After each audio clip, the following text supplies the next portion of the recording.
Walking hand in hand on the ocean floor. Down deep we wander. Louder we sing, no there is no cure in this together. I don't wanna tell you that it's not real. Nothing is a fairy tale.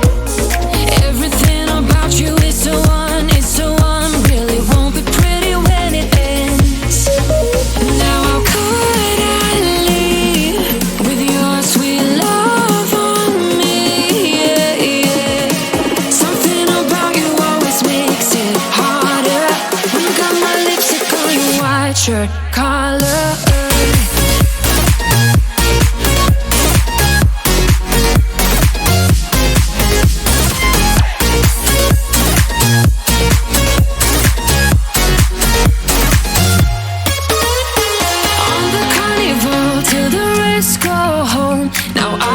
See you. Hearts and letters carved into the shore. We'll never grow old. I don't wanna tell you that it's not real. Nothing is a fairy tale.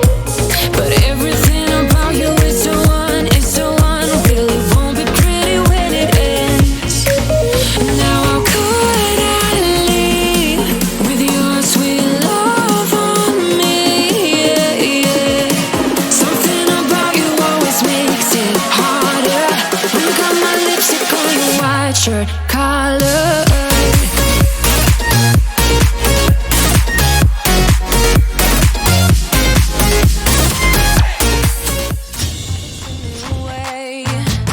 I'm gonna show you the tricks that I know. I'm getting tired of talking, and I need more of a show right now. It's time that you made your mind up.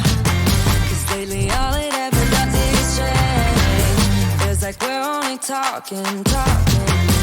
Going round and around, back around. I will fight like no other every day. I won't stop like the others.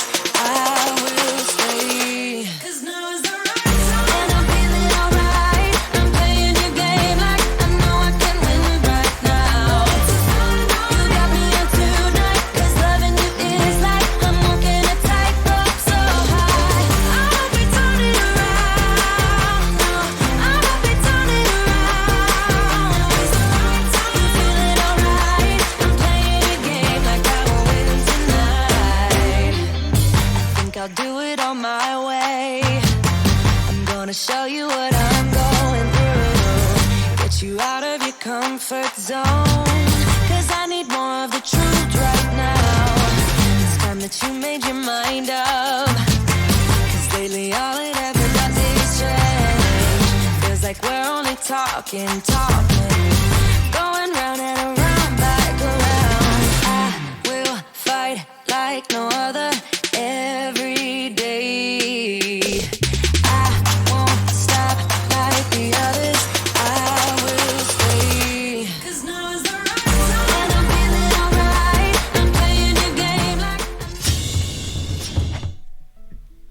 Yeah, everyone gets therapy. We'll just do D&D therapy all night long, and I'm sure our players will appreciate it. D&D is my therapy. Exactly. Yeah, let's go ahead and just send it out in the Twitch so that everyone knows to stop by here and get answers to your problems.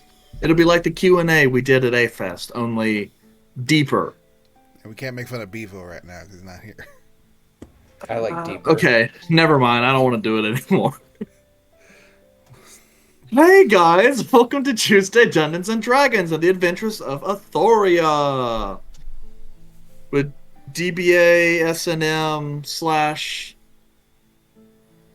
Knights of the Silver Mythal. Knights of the Mythal. Silver Knights of the Mythal. Or just -S.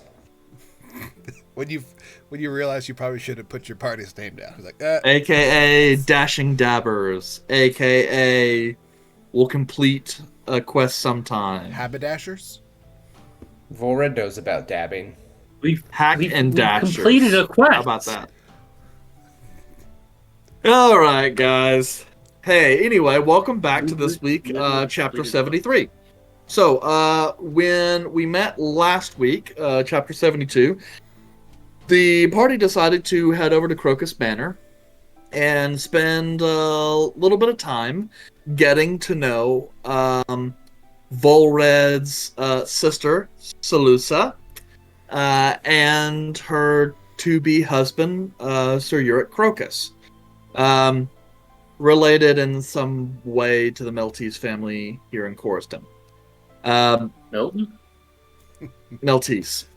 There was a little bit of back and forth of thinly veiled threats slash knowing banter and chiding before finally it was determined that it was just time to rip the band-aid off, and you guys spoke more directly about the knowledge that Salusa is not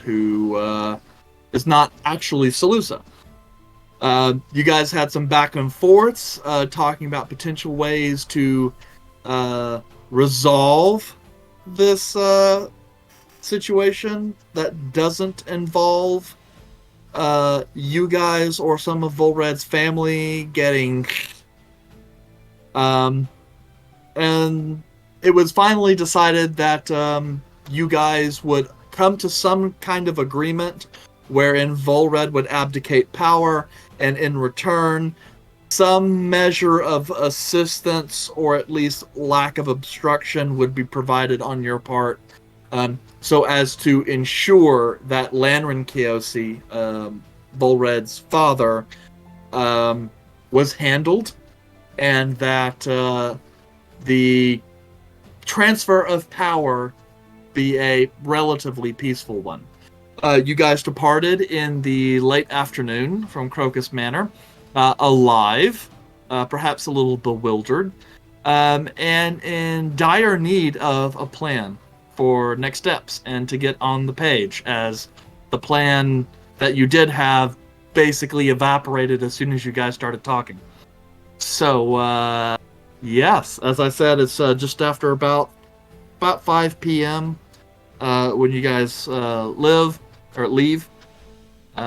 So the day / evening is yours to finish out.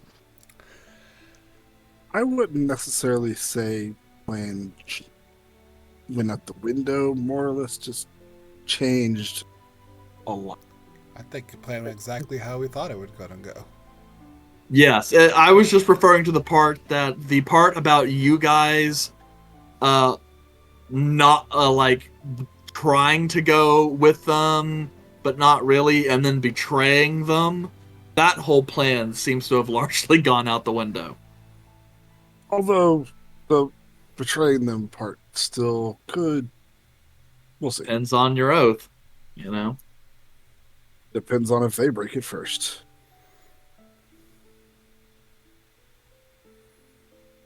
Anyways. I assume we're back at the Curstera. Well, we could probably We are go at to a Storm's Harbor. Well, we were leaving the place. Do we want to go back to the Storm's Harbor or the Cursed Arrow?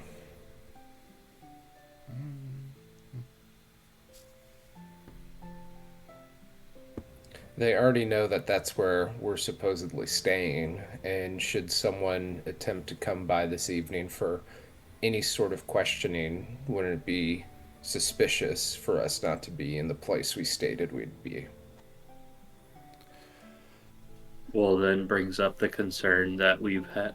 The reason we changed is, do we think they're gonna send it? Or if we're not in a public, like, if we're not in direct, like, proximity to public people assassinate you. Well, at this point, if we were to be assassinated, I assume the fight would have already occurred. Plus, I would also assume that we are probably being followed. Yandere, you notice no obvious signs of being followed. I'm assuming this is a conversation we're having, or is that you guys just talking out of character right now? I was just kind of in character. As we're walking And towards a random Yandere direction. having the passive perception that he does. I was just letting you know. I think at this point, the cursed area would be a good choice. Otherwise, we'd have to sneak our way back to the Stormfront one, which is really more of a hassle. Yeah, I personally would not like to go through that again. Because it's very tedious. And if they do send someone to assassinate us, then we know where they stand.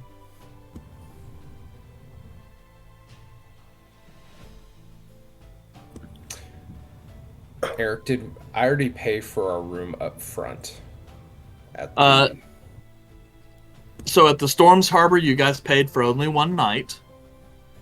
And that would have been Last night. So, yeah, I mean, I don't recall if you guys needed how much time you guys prepaid at the Cursed Arrow. I'm just assuming you guys are figuring that out. I just wanted to know if I needed to go back to settle up any debt in terms of that room booking. Oh, no, yes. You paid the Storms Harbor up front. And then I believe Izal or someone paid extra to take care of. Yes. Well, the Cursed Arrow it is. Cursed Arrow. Cursed. Cursive. The cursed area? Cursed is how they would say it in ye olden times. Cursed is how we might say it today. Proceed? Cursive arrow would be in French. That's when the arrow does a this, Looney Tunes style, before hitting it started. I would like to think the sign out front is in cursive. Proceed arrow.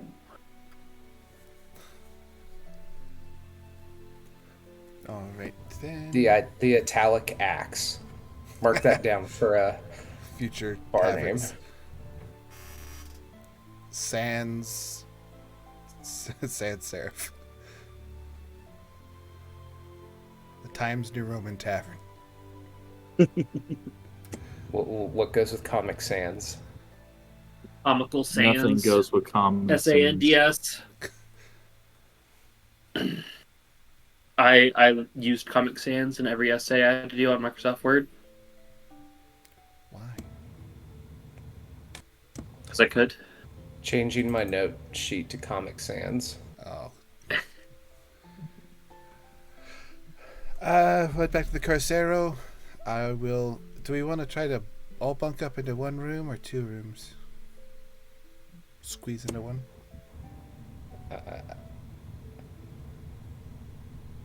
I've got no issue squeezing into one. Realistically, two of us don't sleep, so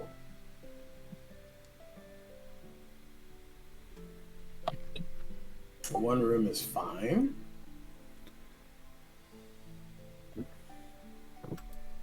All right. I will go back to. We'll go at the Corsario, and I will ask our guy for just a room for the night. Okay. So, heading over to the Cursed Arrow, speak with Jeffrey. Same thing as previous. He offers you your old...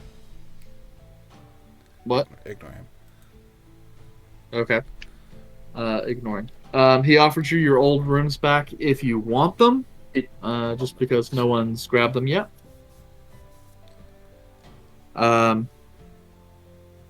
Yep, and since you guys have been here so long already, it's just going to be 5 silver a night per room. I'll give 5 silver then. For tonight, because we don't know what we're doing tomorrow yet. For just the one room. Okay. Oop, I actually added. I gotta subtract 10 now. Alright. Let's. PEMDAS. Jesus. Want to come up with an idea up in the room, guys?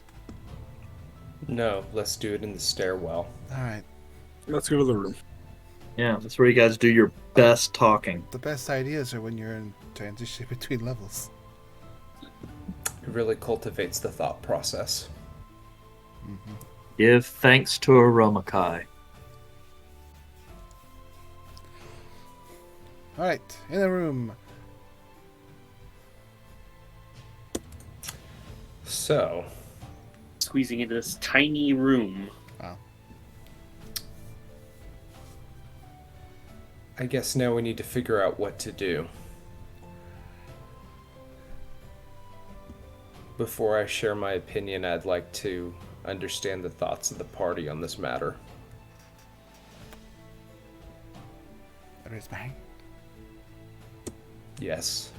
I think we're probably all in the agreement that we don't want anything to happen to your brother or your mother, because they seem to be fairly innocent in these situations. But you know that I'm pretty fairly against your father, so I have no objection to any thoughts about what might happen with that.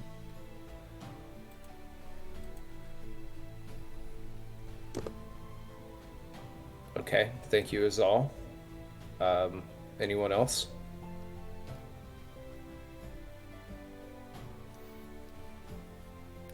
Good talk. My thing is, Go ahead. I don't think, even though your father is callous and to the point and a little, not a little, a lot superiority complex, he still has done what he thought was right in raising y'all. And he does run the city, and the city is not technically running into the ground.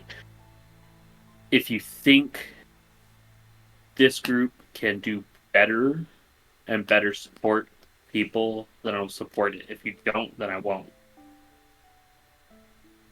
But I don't think your father should die.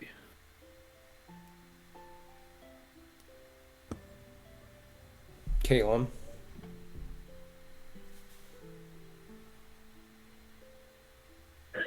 I don't really have an issue with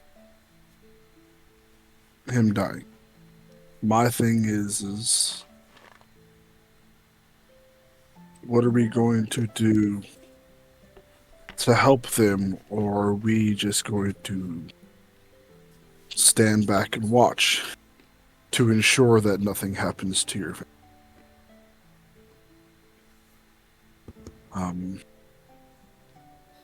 Because I don't really want to just step away from it entirely and just trust that they're not going to do it.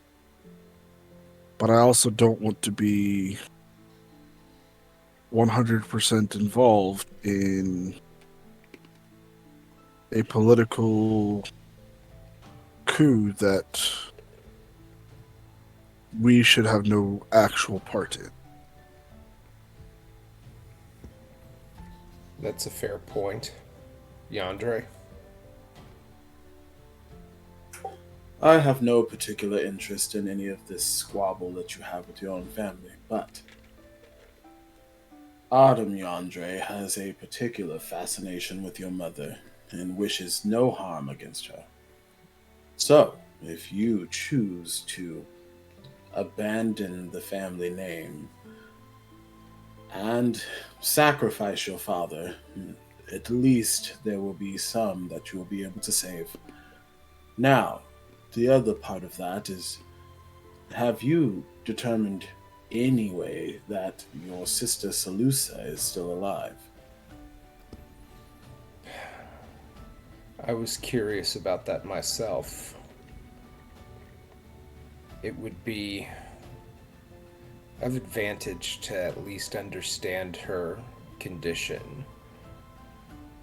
I wonder if there's any way we can find out her whereabouts prior to making any commitment.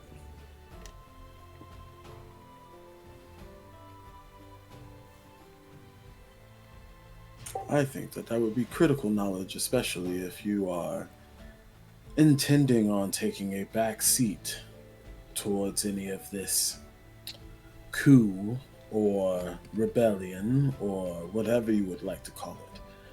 It sounds like there may be some other factors in play that you have not researched yet. I would agree. Regardless, in this situation, the more facts available, the more flexible we are in our actions. But we don't have any leads on her whereabouts at this time. There is a chance that I can communicate with.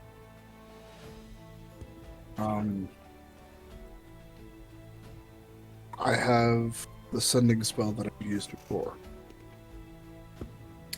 And it normally requires that I have to be familiar with them. But given the description of who it is, I can definitely try and reach out to them. Reach out to your sister and see if it will work or if she accepts it. Can we try that now? What do you want me to tell her? Well, I want to tell her that we need to talk and determine her whereabouts. All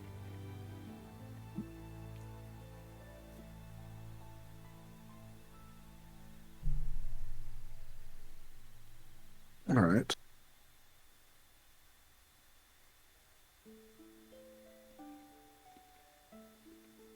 Let me see what I should write to her.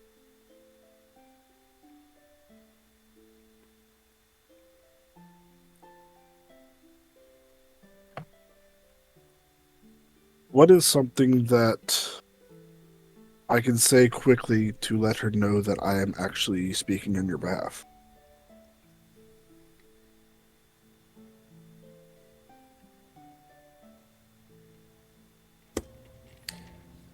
How many words are we limited to?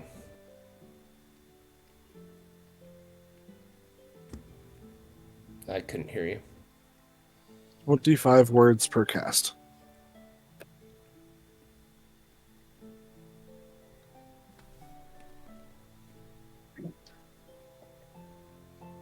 Or similarly short message.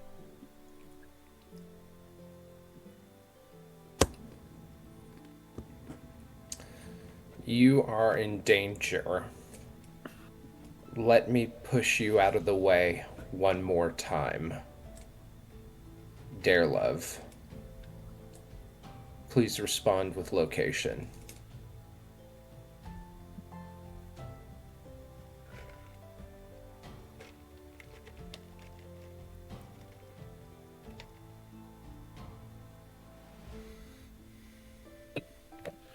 All right.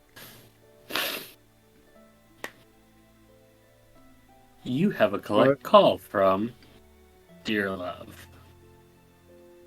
To accept, press 1. I don't have any numbers Decline. around me.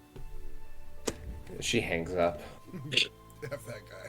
All right, so I'll prep the spell sending and the exact phrase that Red said is what I'm going to send. As that is 19 words. Okay. If you want, I can say it again. No, I got it. I'm just trying to sit here and go, just because you've never met Salusa before. So we're just gonna have to say roll a D percentile on this. Why can't it be Arcana? Because F you. Because fuck you, Zal. It's not a magic thing. It's a you don't technically meet the requirements of the spell, so we're gonna let fate decide. 2. Is that good? Okay. I don't know. Yeah, It actually, depends on whether he's going I was high or I was low. doing percentage the old school way, so I just like I wanted you to roll under 25 for a Oh, 25% success rate. Okay, so you reach out with this magic, trying to chase the essence of the Salusa that you have managed to put together in your head based on what Vulred has told you about his sister. And similarly, your mind is thrust into different locations as the spell seeks to cobble together what you know to narrow it down to a single person. And whether your understanding of Salusa is just that spot on, or perhaps you have actually seen her before and just didn't know it, or perhaps your spell didn't have to search very far to find the destination. You connect and speak the words. But there's a period of time that continues with silence, and then no response.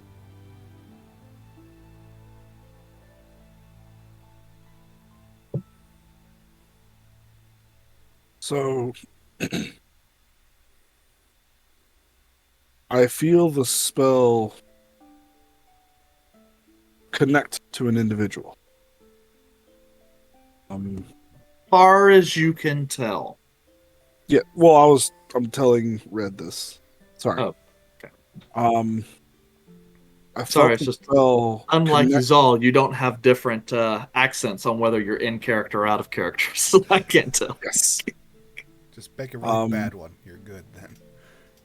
I felt the spell connect to an individual. I believe Go it is on. the correct individual, but they didn't respond. They left it blank until the spell died. And they have to mentally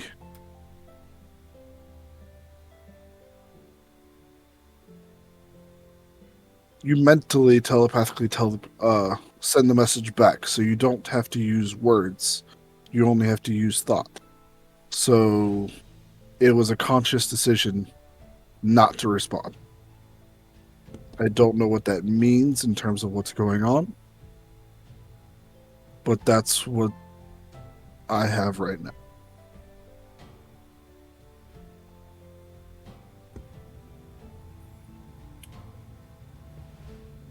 Were you able to feel if this person is close? No, it doesn't give me any type of location.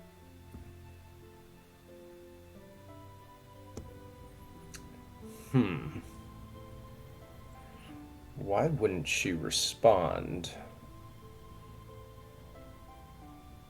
Unknown voice intruding her mind. She could be dead. He said If she were dead, the spell wouldn't connect.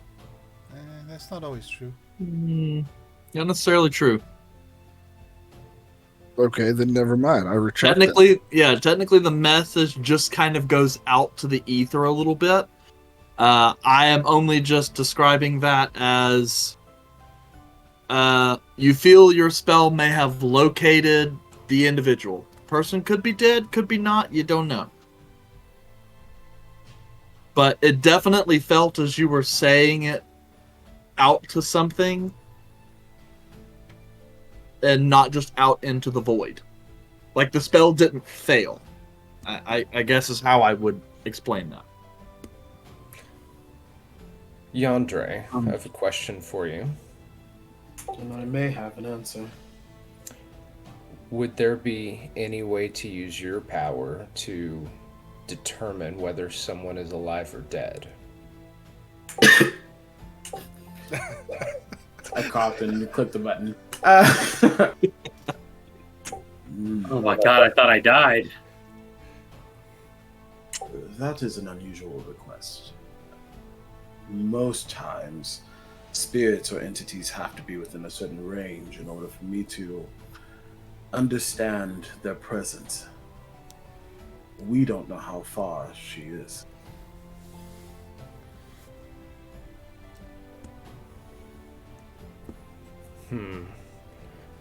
Perhaps we should have sent a different message.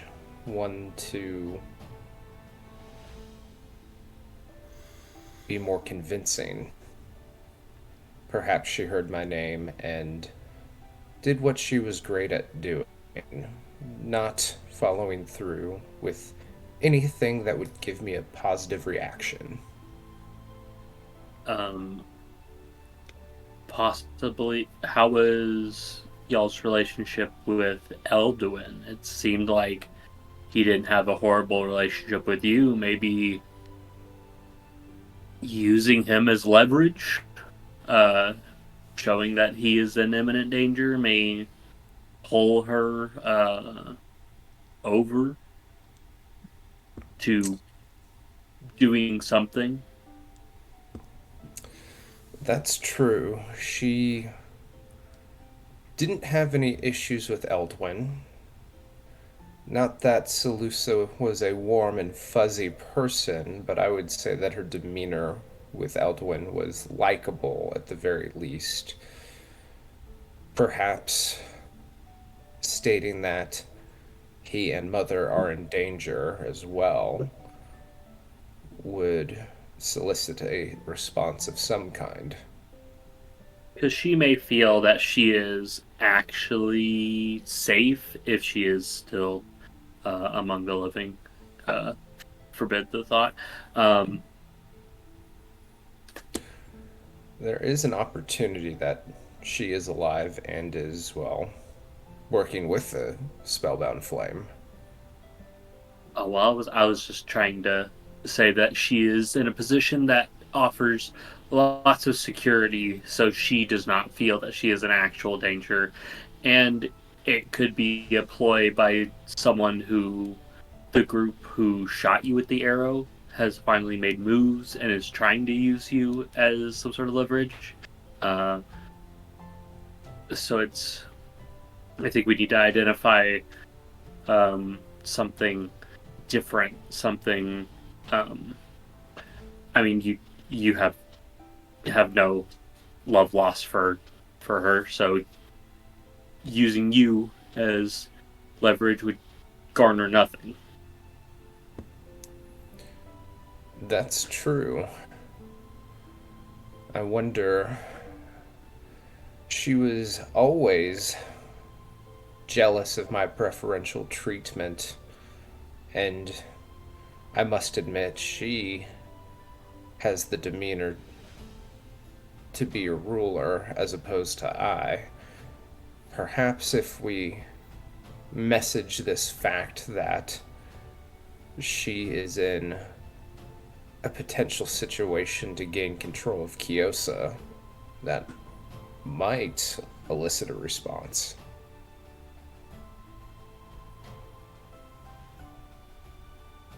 She could be asleep. Caleb, would that be like if someone was taking a nap? Would that? I don't think that would affect it. From my experience, it would wake you up.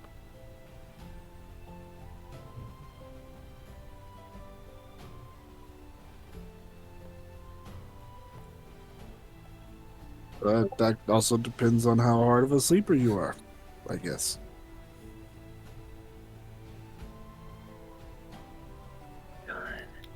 I think Elduin would be a very Elduin. Out of character, Rab. What have you stated the relationship between Salusa and your mother? Is it good, bad? I mean, it's generally fine. I mean, her disdain with my parents is just generally the fact that I got preferential treatment. But Since you were the oldest son. Yeah, but like other than that, there's really no sort of issue. I mean, my parents did, while I had the preferential treatment in some ways, I was always more of the kind of available to be the butt of a good joke. So, like, when it came to the chef insulting me or Salusa taking jabs at me, my parents did find it funny. So, while I did get out of a lot of sticky situations preferentially, there was an element of kind of always being like the brunt of a joke. So, you know, she had connection with my parents in the fact that they would kind of let her like essentially abuse me verbally and like take me down a notch. My father saw that as a way of developing strengthening.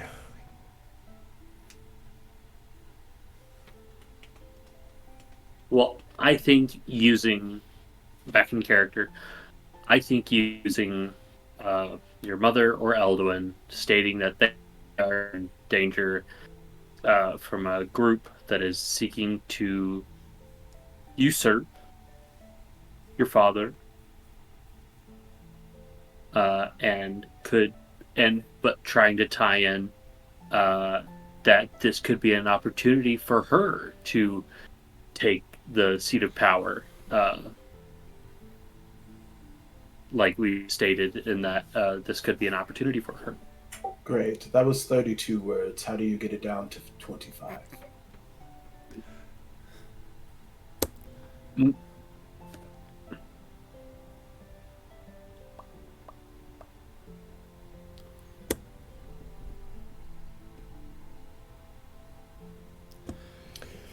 Eldwin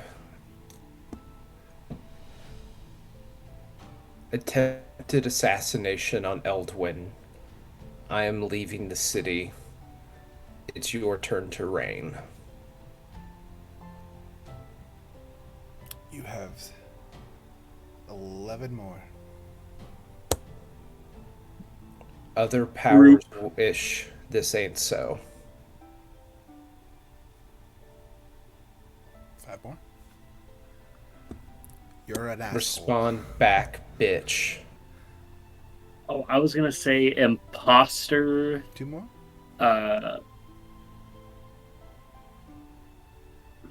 You don't have to use them all, but sometimes it's fun that way. Push stairs. She'll understand. Okay. I hand the piece of paper to Caleb. Leave the last part out. Should I? Or should I include? Include it. Down. Well, we're gonna set it down. And mark off. Third level spell slot and cast it again. Okay. And- What is your message? I wasn't writing this one down. I thought you were gonna. There was a lot that got thrown in there. Okay. Then What is the what's the general sense of what you're trying to send? families Be in as specific danger- as possible, but It was let's assume you guys basically- found a better way to word it. So it was Families in basically danger. We stopped an assassination attempt on Kid, and their love is leaving. Your turn to rule. We didn't stop an assassination attempt on the kid. The assassination was successful. We avenged the assassination and then rectified the situation. Technicalities don't need to be involved in a 24-word limit. Yeah, does a comma count as a character in the 25? Yeah, well, the good news is this is done by word count, not by character count. That doesn't mean you can't just hyphenate everything to turn it all into one word. That's what But- I'm gonna do then. It's all one word. Eldwin attempted assassination, resurrected, your turn to rule, I'm leaving, push stairs. One word. Oh, you guys suck. Okay. You're the one who brought that idea up. Don't hang So- grapes if you don't want me to grab them. And then at the end of that, because at some point Caleb heard this, Darelove said, "Please respond, bitch." Sure. Yeah. So anyway, so all of that gets pushed out. There is kind of an immediate response. I feel bad. Beleaguered. If there's Haggard, almost fearful in a way, where you just hear this definitely feminine voice, but one that feels or sounds hoarse and lacking grace, because I don't That's know her. what you are, fell spirit, but please don't let him find me. He'll never find me.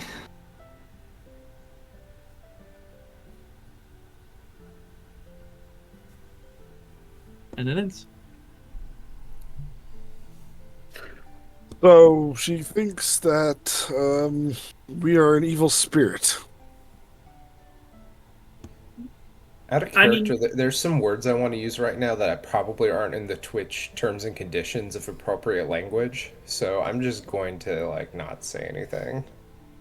I mean, yes. I mean, Don't say but that, I mean, please. for this isn't exactly a reaction that, to a certain degree, you don't expect, Caleb, because you didn't do any explaining really who you are.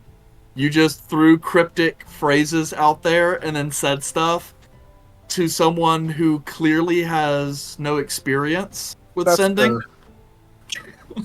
So what a baby. So I'm gonna try this one there's more just time. this voice they don't recognize pop into their head saying weird things and then threatening their family. I was gonna say, if there's like a CB radio sending like wizard who just like scans the energies and just picks up random messages, wow, there's some fucked shit going on. I thought about that when we were going in here. I was like, how funny would it be if like you don't really know the person and you're just trying to cast sending out there, and sending just finds like the person that most closely matches your perception and just beams it into their head. It's like It's like- dialing a wrong number. An adolescent child just, what are you talking about? Watch And then out, what you're would be- next. Yep, and then says something, and the next thing you know, that child thinks that, you know, they're loved by the gods and goes and founds a new religion that ends up massacring a lot of people in a holy war. All because- Templar again? and... I'm No. going to try this again. Did you convey what did you convey to like the party exactly? Well, I've used your exact words every time, Right, but what did you convey And- back to us? that they think that we are an evil spirit, and then I'm also going to say that it's probably because I did not properly introduce myself. Let me try again. Yeah. Yeah, I you trust you. always do have to say hello. Hello? and Yes. introduce yourself. Also, Caleb, I will just remember that's not all she said. He is not You got on the back half of it. She said, "I don't know what kind of fell spirit you are, but don't let him find me. I will never let him find me."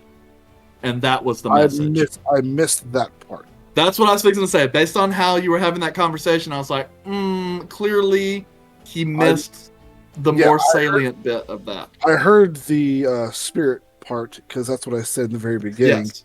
but I missed the other one, and I will Okay. convey that. For my notes, to make sure this is correct, I don't know what kind of spirit you are. Don't let him find me. You'll never find me. said Essentially. Yes. Don't let Don't him let find me. him find He'll me. never find me. He will never find me. So And it's we're like, not- I'll never let him find me. But So either that's referring to you, Vulred, or it's referring to something else after it. This quote looks really great in my notes in Comic Sans. Gotta change the color of the font on that one. Oh, No, thank you got to change it to like that really bad like goth horror movie night font that comes preloaded a lot of places. Oh, what is it? Icicle font. Yeah. One of these days, someone's going to release a font that's just like cut out newspaper letter font. I think that's a font. It's got to be. Okay, let me go for a third one. I'm going to relay to you guys what I'm going to say. No, it's the third time's the charm, man. My apologies. My name is Caleb. I am a friend of Darelove's. Your family is in danger, and we are trying to help you. 24 words. That's fair. Okay. And your cast is sending and send.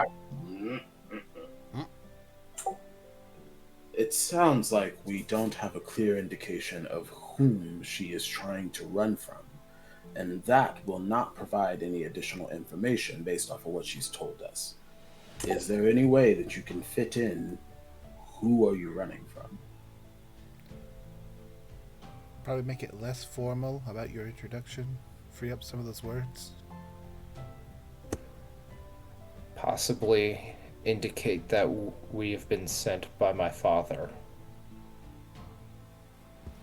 Ask her how she's doing. How's the weather? I'm kidding. Don't. That is a waste of information. Unless you have free words. Real I fun mean, when we get attacked tonight and Caleb's got no spell slots. Apologies. My name is Caleb, friend of Darelove's. Your family is in danger, and we are trying to help you. Who are you hiding from? How many words that is? That sounds 55. perfect. Send it. Okay. So, you send that he's out. Casting, I'm just gonna. I really hope it's not that she's not trying to run from you, Vulred, for some reason. So Caleb, you cast the spell, third time's the charm. We shall see. There is a pause before the response comes in. You still sense an overture of fear, though this time it's more direct, more defensive. I would even say a little more aggressive, stand your ground type. He's like, "The Nefel spirit you are, for my brother wishes me dead, and I will never let him find me."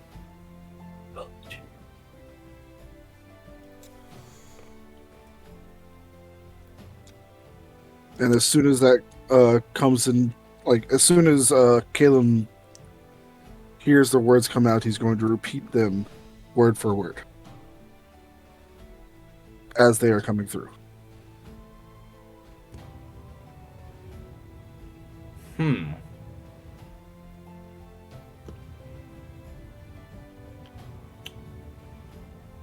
Why does she think that I want her dead? Granted, I know I did just say that I was glad that she was dead. Andre is just going to stare at you blankly. Have you not been present in the last few weeks of your endeavor? Come again? There have been multiple instances in which you have expressed your loathing of your sister. Even when we were going to your old home, you mentioned most defiantly that you did not want to be around your sister or did not care for your sister's presence. If that is any indication of your last experience with your sister, there is a fairly astute understanding as to why she would think you would want her dead. Yes, it is no secret that I've given many words of displeasure towards my sister, but I knew better in her presence to indicate anything directly to her or my family. Though I may not have been the brightest as a child, I knew that, well, wishing ill on my sister, especially death, would be major cause of concern in my family. So the only thing I can think of is possibly the lapse in my memory after being struck by the arrow and leaving Kyosa. Did I try to kill her then?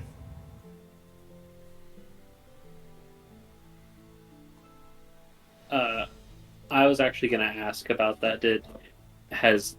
When was that? Because I remember that was talked about at some point in the group. I don't remember if Kelmac was there.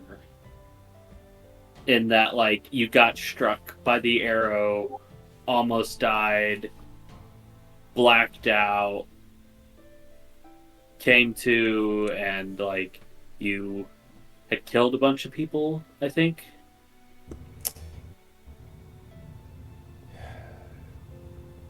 That is correct. There was a vision, but we haven't determined anything about that vision, whether it was an actual memory or some sort of projection that I picked up. The only thing I really can say remembering was pushing her out of the way, being struck by an arrow, and then hearing her screaming. I never physically saw an attack on her, but assumed that we were in both the same style of peril.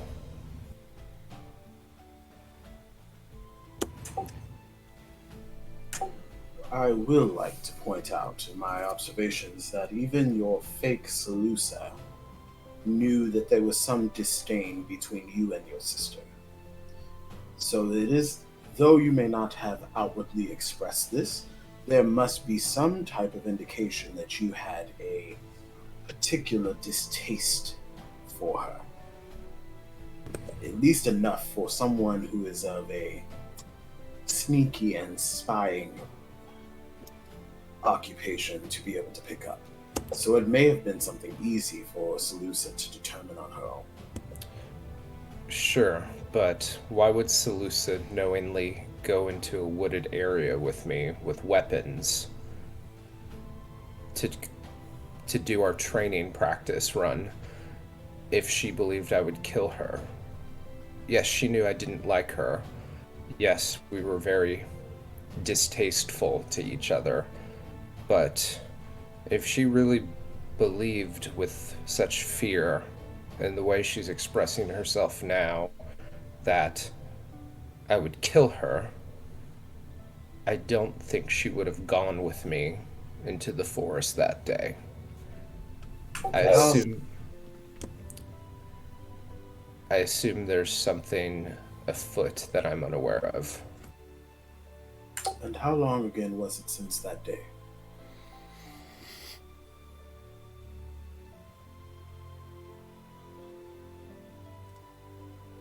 Years? Months? What? Tuesday. How long has it been since you've been cursed?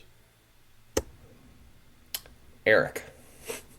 Mm-hmm. Like, Yes. what we looking at? What's the timetable roughly? Well, let's see here. How long before the start of the campaign? I mean, it was Yeah, approximately so 6 months prior to the campaign, I believe. yes, and you guys have been in the campaign just over 60 days. Wow, has it only been 60 days? Well, it's been 37 since the 37 plus 36. So 60, Agreed. 73. Yeah. So that's Just you shy know, of 3 months. That's just fitting that 2.5 we're on to 3 episode months. 74. Let me get this straight. Get a We gay. formed a party. Don't get into the semantics of how powerful you become over a short amount of time. No, because not college that. is I don't- bullshit. I don't care about the power. We formed a party. We've lost 2 party members, one of our party members has died and had to be resurrected. We didn't even lose that one. And we've apparently stricken this strong bond that now we're best friends. Within 2 months? It's been a very hectic 2 months. We've been through some shit. I'm just gonna say we just have a high turnover rate right now. And It's the minimum That's- wage, really, that's hurting us. best Yeah. friends. For some of us. Basically, it's like you guys just got hired at the retail store as temp labor and are putting in 16-hour days together. Like, you get to know each other really well. In a Yeah, and short we got period of hired at the time. beginning of November. We're all essentially working at a place called. Never mind. I'm not gonna say it. It starts with the S and ends with an and. No, that place is hell. It's more like a P. Murphy's, where it's a small group that just kind of had to hang out constantly together.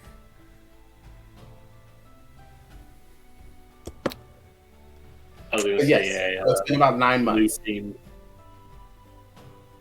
Yes, it has been about 9 months, Yandre.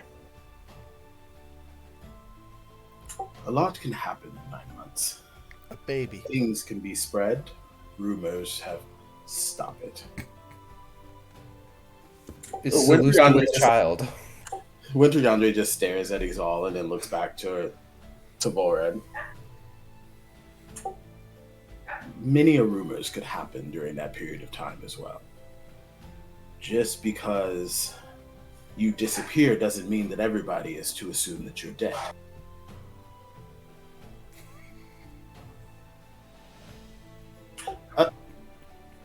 My dog is barking in the background, and I'm having a hard time focusing on being a serious character right now. Not everybody would assume that you're dead. Maybe the people of your city may have understood that, but who knows what word of mouth has happened since then. Salusa may have been thinking that you've been tracking her down this whole time. That is true. And though I despise my sister, and truthfully, if it did come down to me or her, I would choose to probably kill her in the right circumstance. But I always saw her as another victim, such in the case of what happened to me. I always assumed that we were aligned in sharing some form of tragedy here. And if she does have this amount of fear in her soul, it would appear that she has been victimized in the last 9 months. Well, then I suggest that your explanation of the situation improve. Because in my short interactions with you, I was led to believe that you disliked her to the point that you would off her. And if that is something that is being determined by someone who is close to you, who knows what everybody else is going to perceive?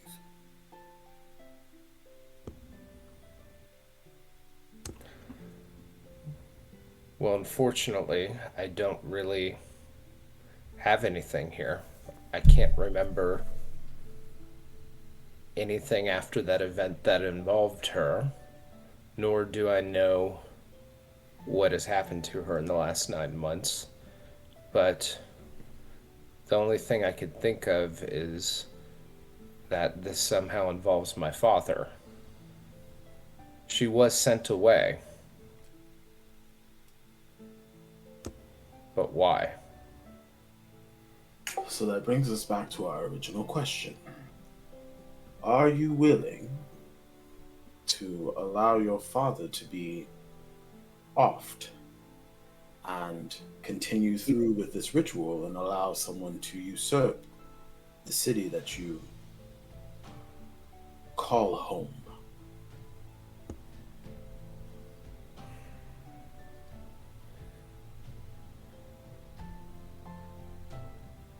It is a difficult decision, but based on what I know at this moment, without clear information, it would seem like my father is the most probable villain in this circumstance.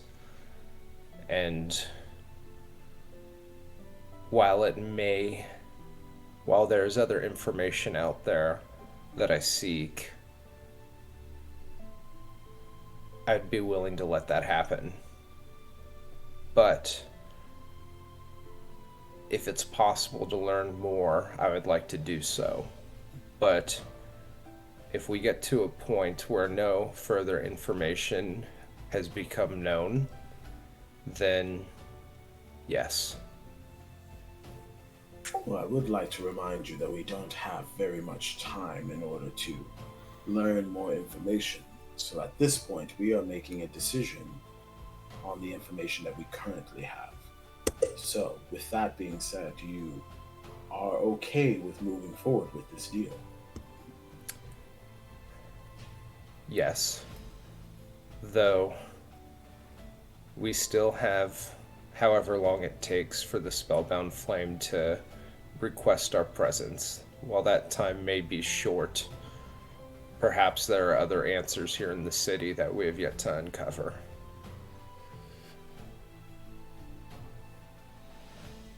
Sure.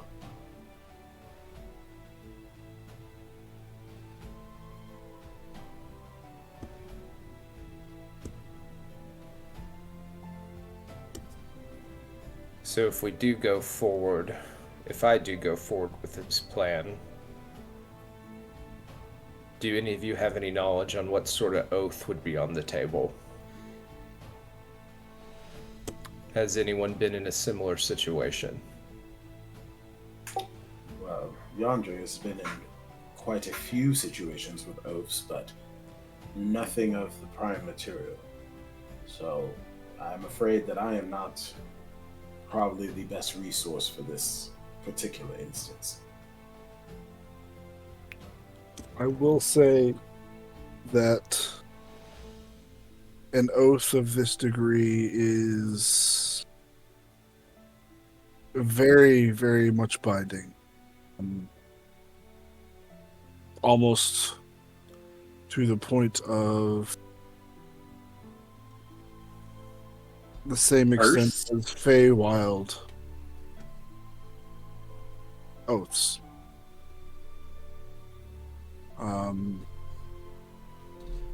You definitely do not want to cross Groff.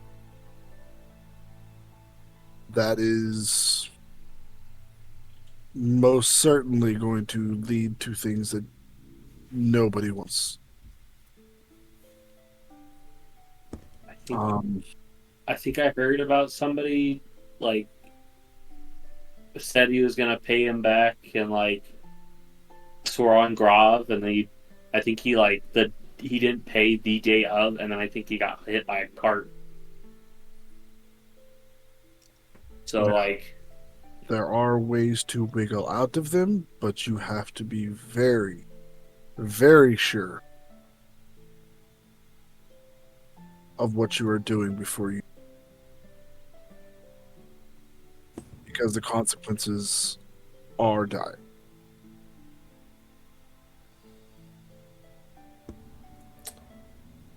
So essentially, if I were to break this oath, I would perish. probably.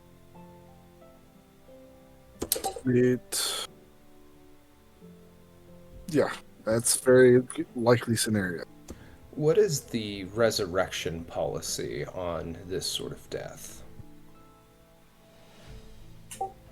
I don't know the exact stipulations on a resurrection that is made with a deal with a god, but they have their ways of interfering with standard magic.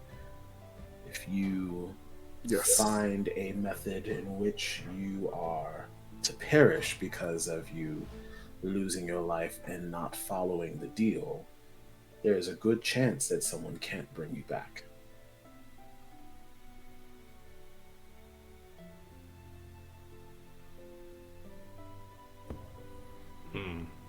Understood.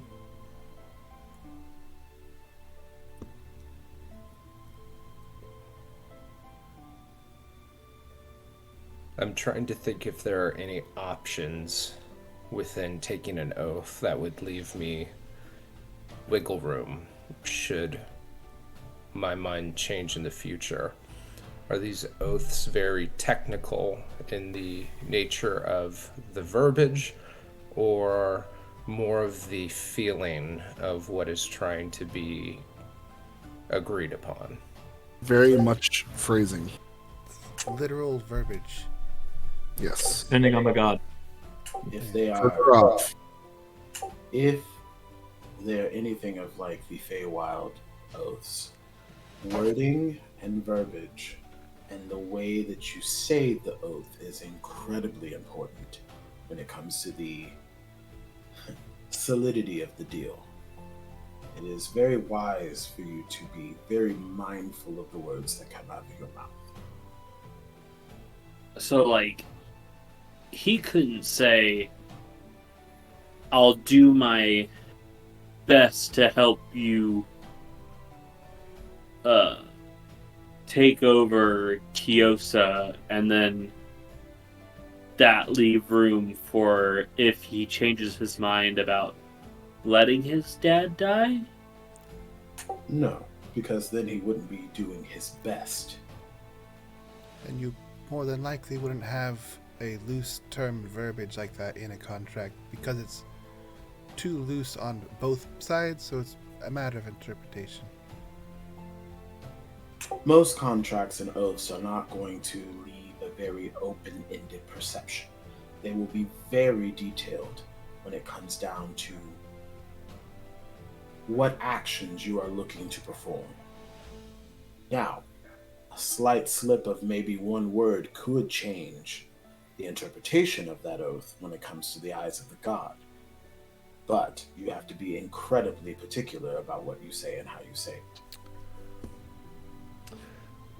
That makes sense.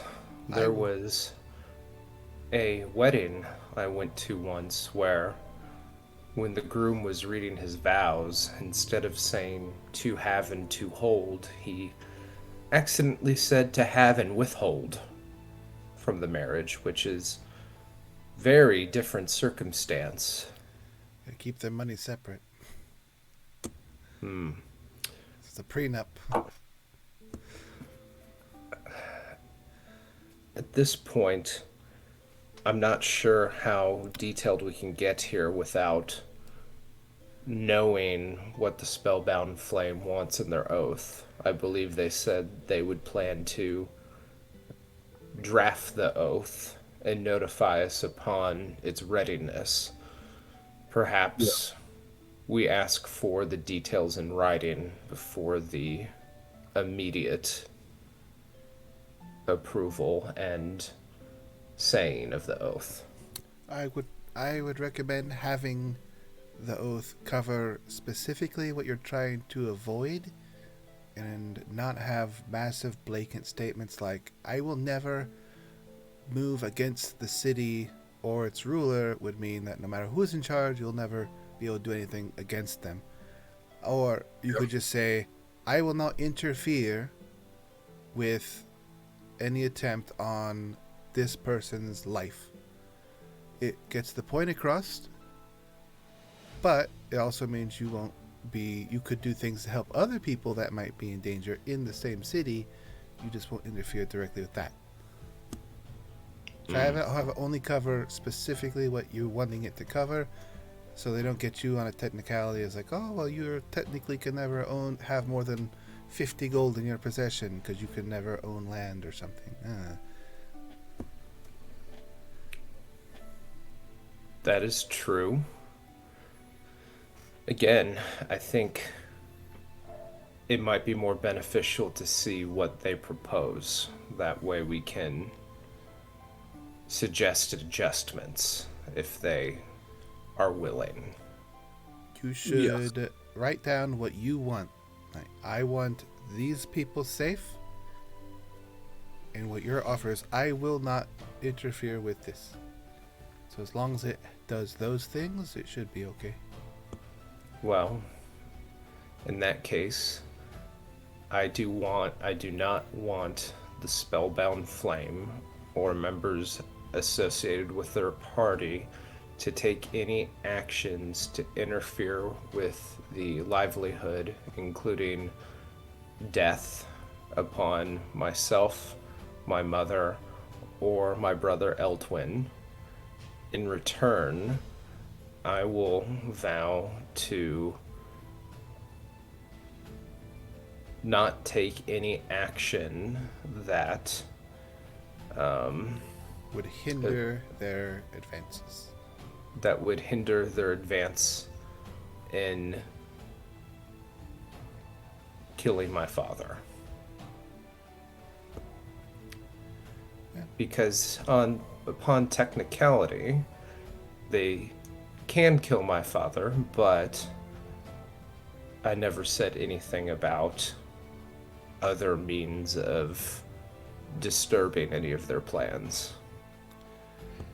But I would assume that they would want specific verbiage in there that would leave me susceptible to any break and vow. Yes, we will have to do some checking with their oath that they propose, and it will be essentially a negotiation. Because I don't see us outright accepting any oath that they just to say.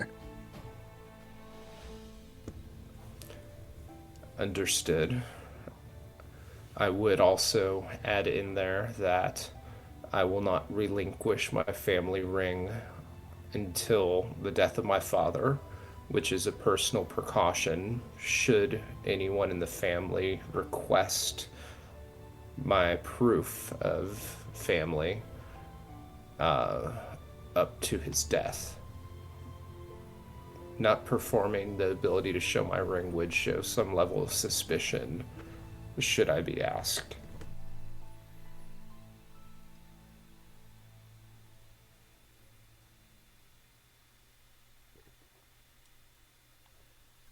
I think we're good on the prep, at least.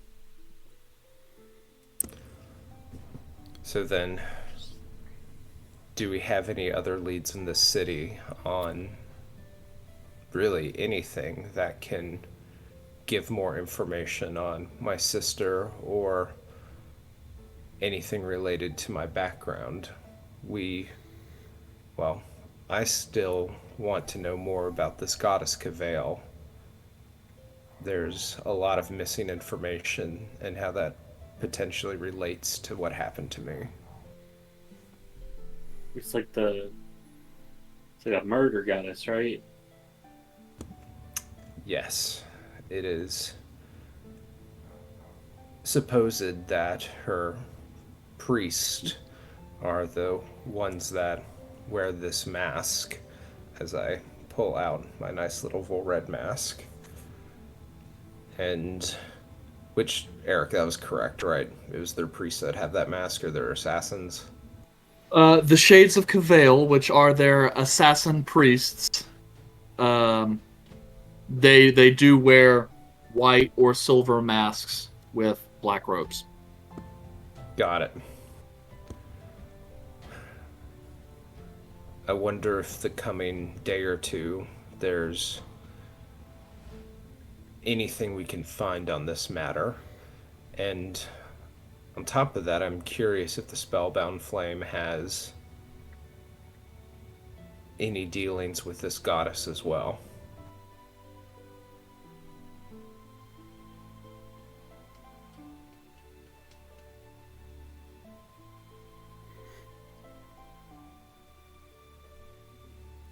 I mean, all we can I'm do not is ask.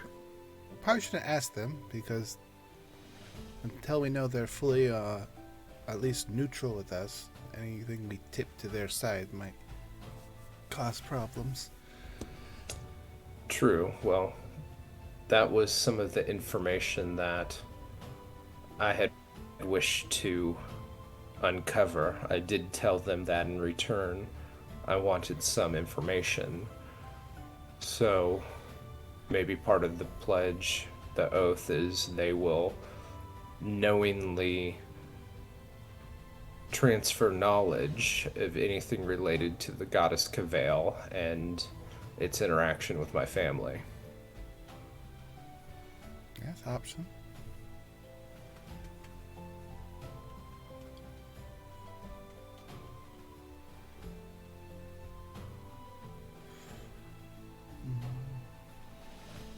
So we just wait around until a couple days Did we until have they a send time? stuff to us. We didn't set up a time for us to go see them, did we? No, They'd be in they contact with us. would Okay. notify us when they're ready for next steps. So essentially, we have the next indefinite amount of time available to pertain to other pursuits. All right.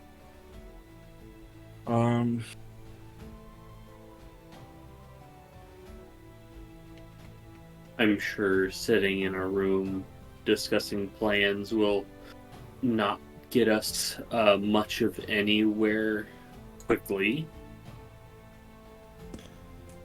Not with more information, I agree. And I take out my flask, open it up, and take a nice little go. Nothing like too crazy, not like finishing the bottle, but definitely taking a nice swift drink.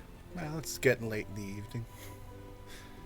We're sober for most of the day. That's okay. I would like to get hammered tonight.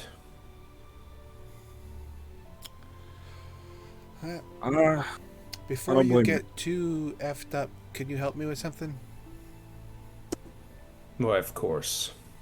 I use minor illusion to create an image of the closest thing I have to your sister's image is the imposter. It's like, you help me modify this to where it looks more like your sister. Of course. And you have me with some descriptions, like bring in the cheeks, extra the cheeks, bags under the eyes, hair color, how does she normally wear it, height, proportions. Yes, I essentially give you all that information because I definitely have it prepared. I was not needing them either, so. Height, Yes. median weight. I convey everything about her, including the awkward mole she has on her shoulder that she's very self-conscious about. That's good information. Body mass. Hey, that's information that can come in handy. It's like trying to identify a body, mole on the shoulder. Yeah, it looks like a heart, which I always joked that was the only heart she had. Wah wah. I guess I should add that to my notes now. As we do the descriptions, you slowly get more and more drunk, and it just becomes insults. Yeah, her stupid face and her ugly elbows. Like, what? Yeah, Vulred, you're going to have to add that to your notes because you know that's going to be a question on Adjacent with Jace sometime. Oh, Is that's going to come up later today. it late in the afternoon? It was like evening? 5 when we Is it left the house. When you guys left. So, Oh, I mean, okay. you guys have plenty of time to talk for hours. So, you can kind of expand and contract the rest of your day to fill whatever you need to get done. I'm not gonna drink here because I don't think the cursed arrow actually is a tap house. Yes, it's closed to. Isn't it this one that's closed to the public after a certain time? Yes, it's Yeah. only open to the public during like busy times, like lunch and dinner. The rest of the day, only patrons have access. Yeah, I'm gonna go look for not an inn, a tavern, right? That would be just drinking and eating. Yep, just a regular place. Yeah, I'm just gonna go. I'm gonna offer the invitation. I'm just gonna go look for Rowdy Tavern to go shake off some stress of the days. Okay. How nice a one are you looking? You guys are in the northern area of town, so if you're looking local, you can find some pretty good or average ones. Or you can, yeah. Is there a limit of how much of a dive is too divey? Listen, if I walk in and someone gets attacked and murdered, that's too divey, Eric. Oh, that's the one But- I wanted to go to. I know it's the one you wanted to go to, Isal, but we can't have that kind of heat on us. No. Why Yeah, we not? can. Vulred can't have that kind of heat. I can have all kinds of heat. I want the dangerous dive bar. I'm going with Kelmac. Isal can go to the dangerous dive bar. I'm not going to the dangerous dive bar. I'm going to the nice dive bar, or that has a dance floor I have to follow Kelmac. for Yes, I have to jigs. make sure he doesn't gamble. So I have to follow his ass. I'm not gonna gamble. I 100% believe you. Wink, and I say it when I do it. I wink. I'm not gonna gamble. Whatever. You know who says that? Gamblers. I'm not Okay. going to make a fool of myself. Wink. Alright, so you're finding a nice, good place to spend the evening. It is somewhere that is not tourist trappy. That is not like a ton of money that normal people would go to. Yep. So you head over to the Havens, which is one of the nicer, not super rough areas of town. Similar over to the Temple of Cathar. It's slightly just kind of northish to House Crocus. So it's an area you guys have seen and spent a little bit of time in. After asking around for one of the best local spots that has a good atmosphere, perhaps some dancing, you are directed to a kind of hole-in-the-wall place near the western gate called the Drunken Gypsy. Excellent. And as you guys get around the street, and you can start to hear the sounds of music and laughter and singing from down the street. Thankfully, as you're kind of glancing around the immediate area, it looks like most of the places around here are either it's like a little small pocket of commercial or industrial. So thankfully, there's not a whole bunch of residential, and most of the places around here seem to either be winding down or are done for the day. On the front, though, it appears to be a small wooden building, though the tap house, the main bar room, is kind of long, like shotgun style, with lots of kind of almost like a diner, in the sense that like one long section is just a bar, and then you just have rows and rows and rows of kind of small tables, and in the back it looks like you have some larger tables and some booths. But yes, the place is totally hopping. This is the kind of place that like you buy your booze by the pitcher because you plan on staying a while. Yeah, I'll get pretty toasted. Okay. And if maybe a little properly inebriated and just relax. I Okay. would like to spend some gold to carouse in this building in an attempt to get information of where his sister, if anyone's seen his sister, potentially, under the guise of person owes my employer a lot of money. Okay. Yep. So you go, how much? I guess in that case, in both of your cases, how much money are you guys attempting to spend in this establishment? What living condition rate is this area? Like, what would be the night out? I would probably say lower middle class. It's not a slum by any means, but it is kind of like just your local dive bar that doesn't bother trying to let everyone know it's here, because the people who show up are all the same people who are there every night. Everyone knows everybody. It's just a place for people to chill and hang out. Where everybody knows your name. I'll spend 10 gold, and I'll try to aid it in some way with minor illusion to if someone has needs a physical description.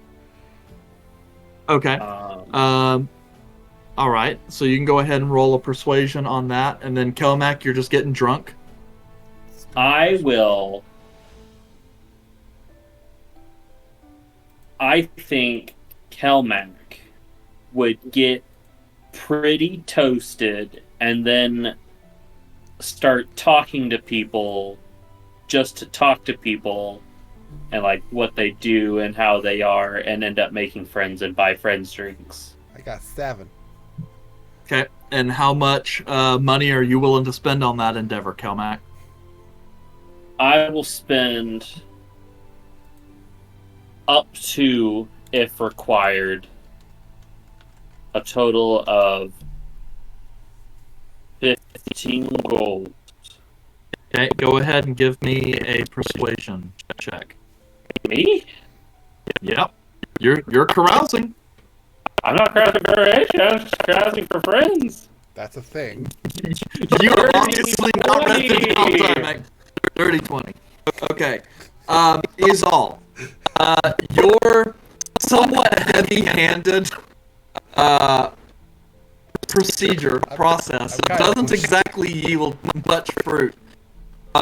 As at first people seem to be quite okay with you, considering, you're a dwarf, and you seem nice enough, but it doesn't exactly take very long for you to start getting into the nosy, asking questions, shove illusion in people's faces stuff, and they don't seem to like that. So they kind of close off pretty quickly. On the opposite side, people are typically very wary of Kelmac, especially considering he's fully donned and gleaming plate, so he stands out like he is massive in this tavern. And it's the kind of thing where he has to kind of lean over a little bit because he's so massive. He has to shift himself out of the way as people are going down the long end of the tavern because he takes up so much space.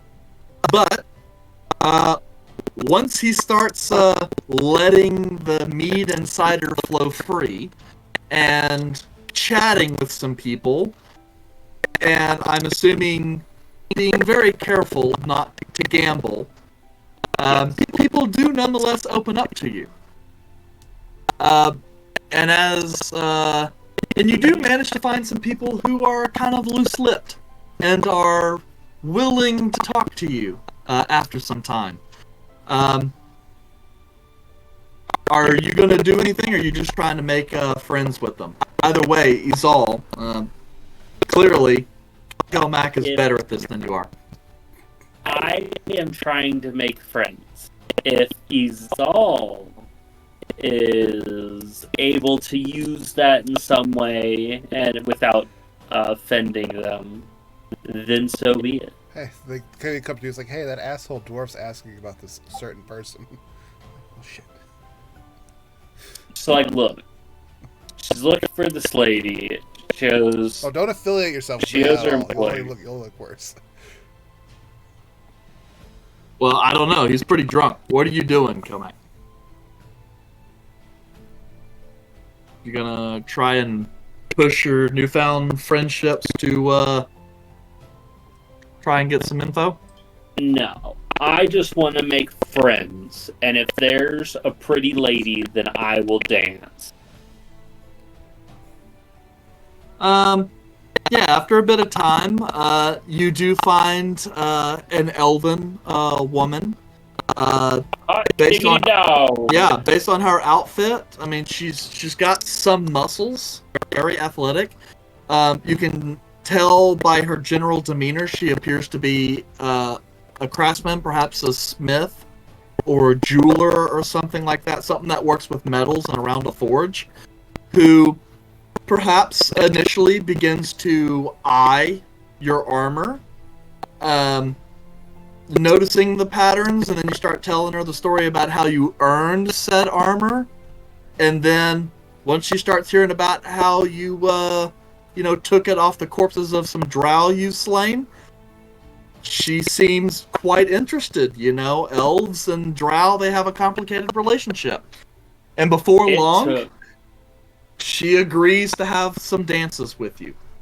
Yeah, something River couldn't do. Dance with an elf. River dance? Yes, show them the dance of your people. No, kill me. Oh no, I said something, and now Vulred is gonna start spamming. Yep, that's a GIF, wasn't it? Yep. Okay. I'll never tell. There it Oh. goes. Him? Oh. No. Okay. So, yep, Yeah, that was a unfortunate turn of events. Oh, I could have told you it was going to happen. So What did I miss? A lot.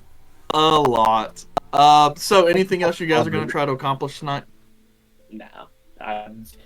I'll probably end up drinking way too much than I should, and need help, a little bit of help getting back to the cursed arrow. Yeah, because the mead here is 3 copper for a pitcher. So with the money you're dropping, that's a lot of booze. I've got like the party table put together, and just like Yeah, someone no at the other joke. end You just dropped shakes the a empty week's worth pitcher. of these guys' wages on booze. Woo! Someone at the end just shakes an empty pitcher, and I'm just like, you got it. just look at the Yeah. bar, just, why is it empty?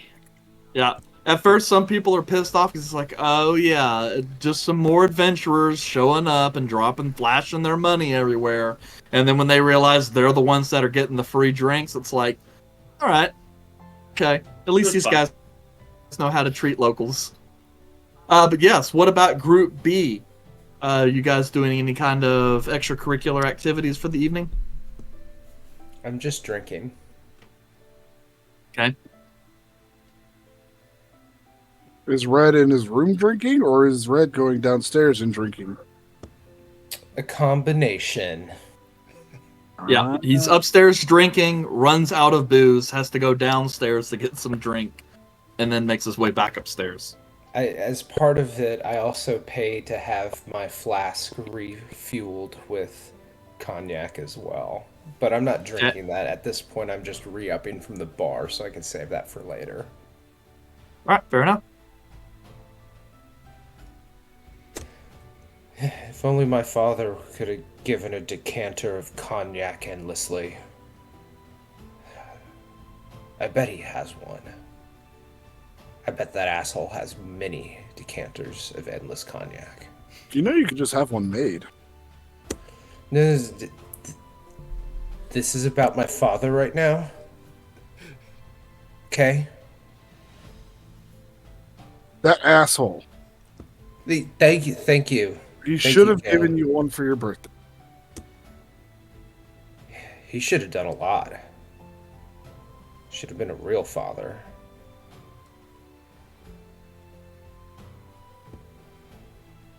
He never cared for any of my interest.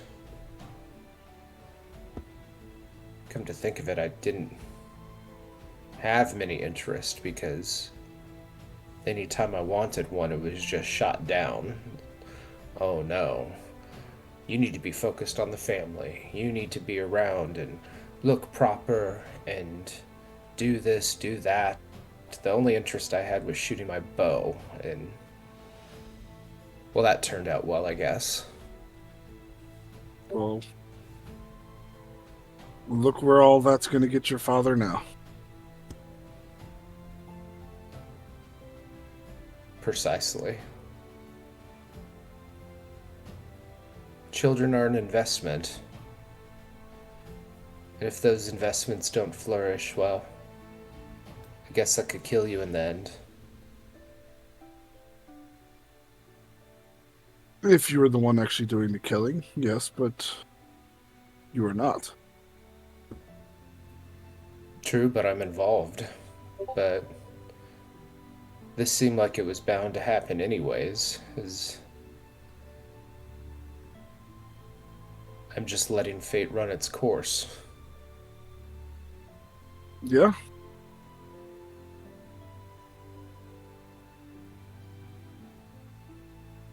I don't really know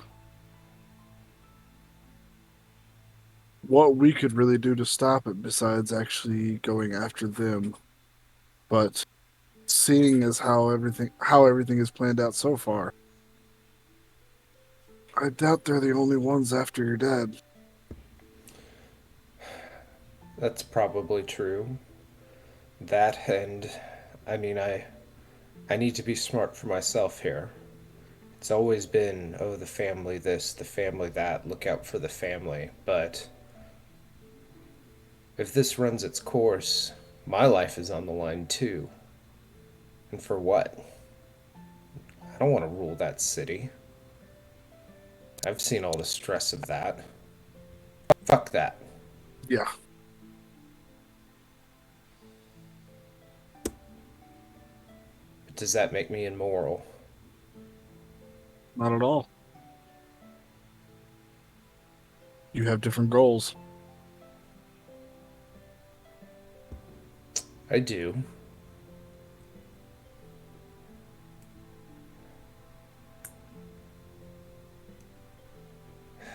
I just wish I had more information here. I feel like there's so much more to learn. This goddess Cavail haunts me, essentially. What does she have to do with this? And why?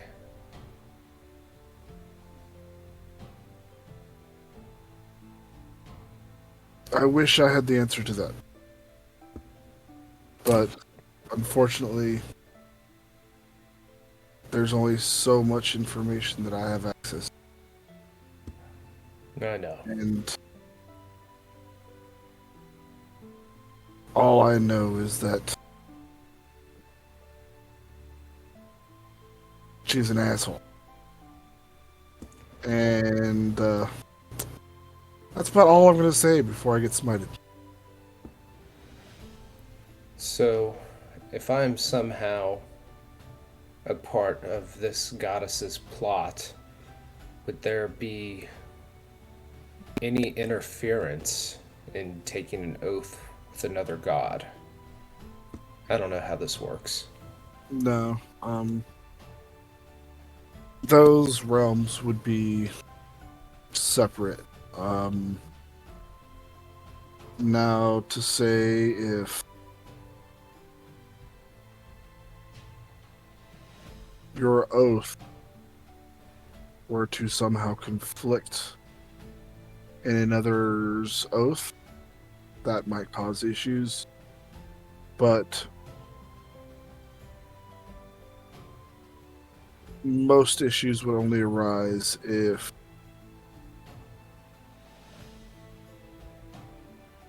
the person doing the oath purposely tries to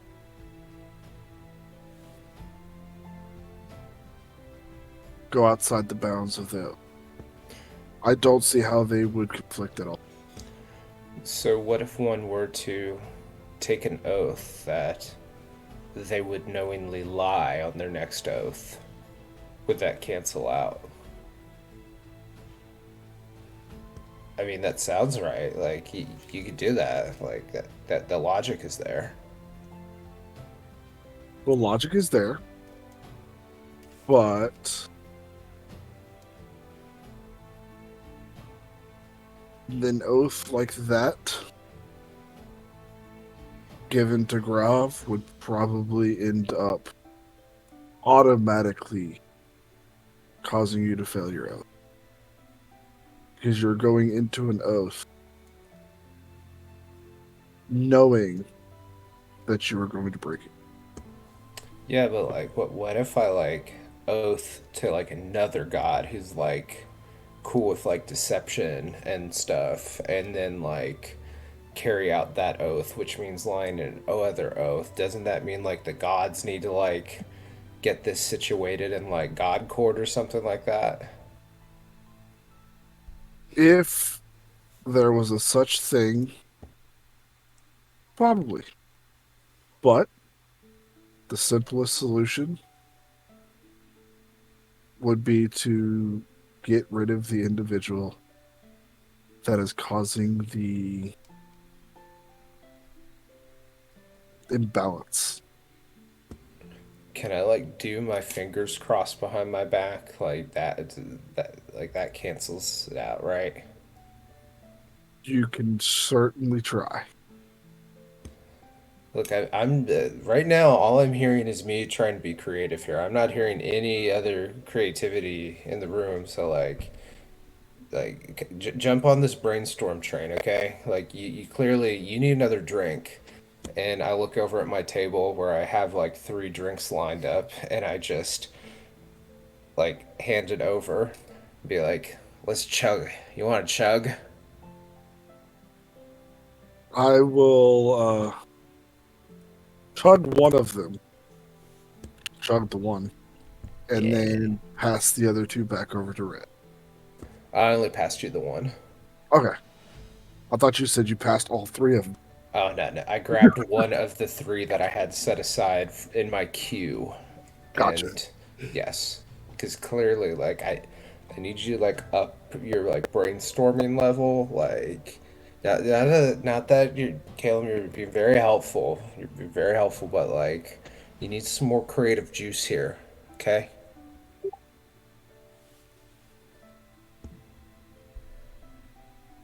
Problem is that creatively trying to think of a loophole when you don't have a contract or oath to base it off of is just spinning in circles. But yeah, but like, what if we're the ones spinning the circles? You know, like we spin the circles so that to them it's a square. I don't think that's the way it works. You keep spinning in circles, you'll keep on getting a circle. Yeah, but like you corner the edge, like you.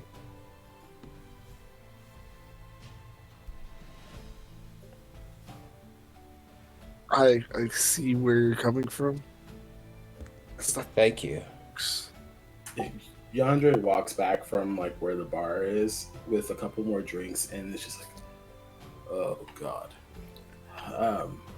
is this what this is going to be like for the rest of the evening? Yandere, how do you know how to take a circle and turn it into a square?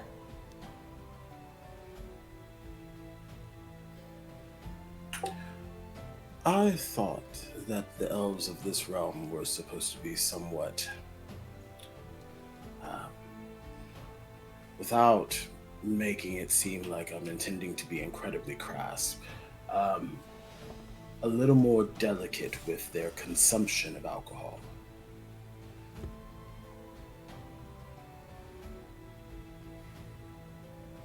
That's where you're wrong. I swear, you're incorrect in this situation. My apologies. Okay, so we're off the subject of turning a circle into a square, right? Like, I need creativity. Like how do we get creative here and we do like an oath, like on an oath, like an oath sandwich, one could say, to like make sure the oath that we take with the spellbound flame is like convoluted, like so that like we can get out of it if we want. So you're looking for a loophole in the oath. We haven't even said the oath yet. Yeah. No, I know, but like I'm just I'm trying to think here.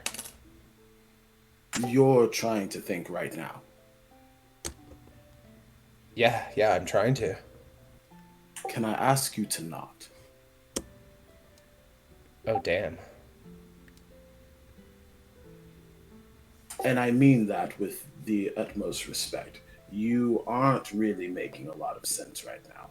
And I don't know if your friend Caleb here has told you this, but you are a little inebriated. And making decisions while you're inebriated may not be the best decision for this opportunity. Yeah.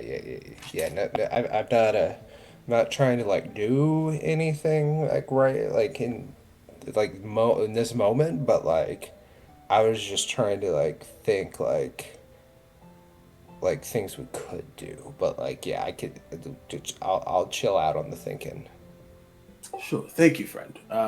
I'm going to set this in, and I basically set another shot glass down and just kind of push it in front of Vulred and then push another one in front of Caleb. I will take it. I went and bought these up at the barkeep, just with the assumption that you had not had 3 drinks in queue. That's just what he has now. He's been at this for a while. Thank you. This conversation has been a lot. Great. Is there other things that you would like to speak of besides our plan to find a loophole on the oath within an oath within an oath, or the oath sandwich, as you so aptly put it? Oh, Well, man. speaking of, since we have some downtime, up until we get contacted, I was wondering if after we finish here, we go up and you might have a discussion with Malor. He's been wanting to talk to you all. There was an opportunity that he brought up with Spring Yandre about speaking. I don't mind having that conversation. All right. And that's it for the conversation that Caleb would have down there, unless somebody else brings something up.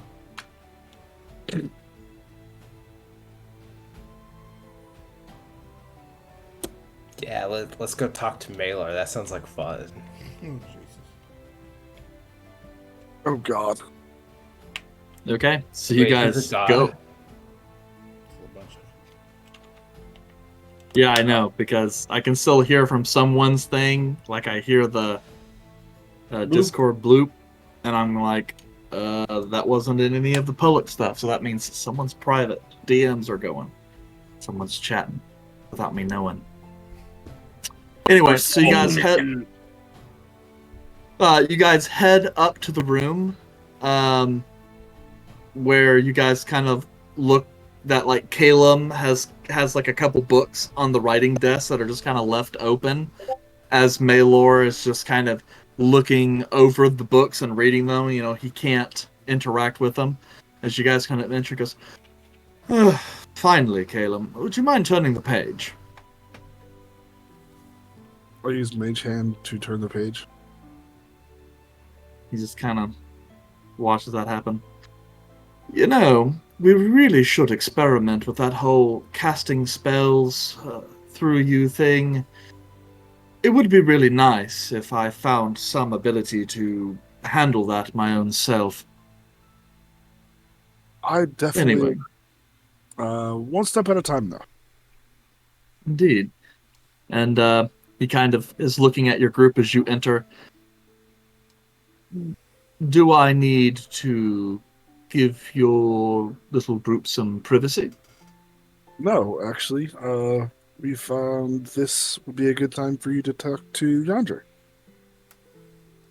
Yandere, yes, of course. Kind of looks over. Forgive me if I. It's my understanding that, well, considering Caleb and I share a mind to a certain extent, that you are Yandere, but not Yandere. Do I have that correct? Correct. Indeed. I was quite curious. You had mentioned, or Yandere had mentioned previously, regarding an aspect of his backstory, his time spent in the Feywild.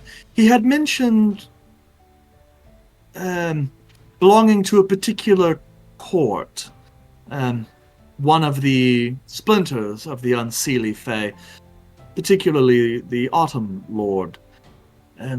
I was quite curious as to that. I've heard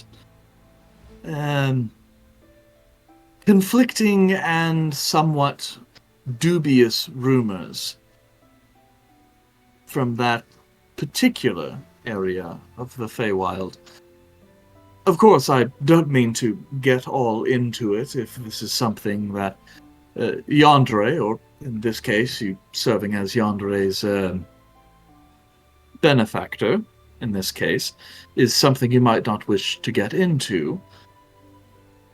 But I was quite curious, considering it is of a rather unusual court. Are you speaking of Black Crown? Yes, that's partially what I was curious about. From what I understand of the books, he was former Archfey, or I suppose is still an Archfey, but is no longer presiding over that particular Autumn realm. You mean the current Archfey, Ceranos, I believe was his name. Pumpkin King. Yes. Yeah. Kirunos was the given name of Black Crom. Sorry, Black Crom is just a name they give you. trying to communicate with Yandere as I am answering your question might be a little difficult. But you are asking about the Pumpkin King, or are you asking about Ceranos? More specifically, his patron, as from what I understand,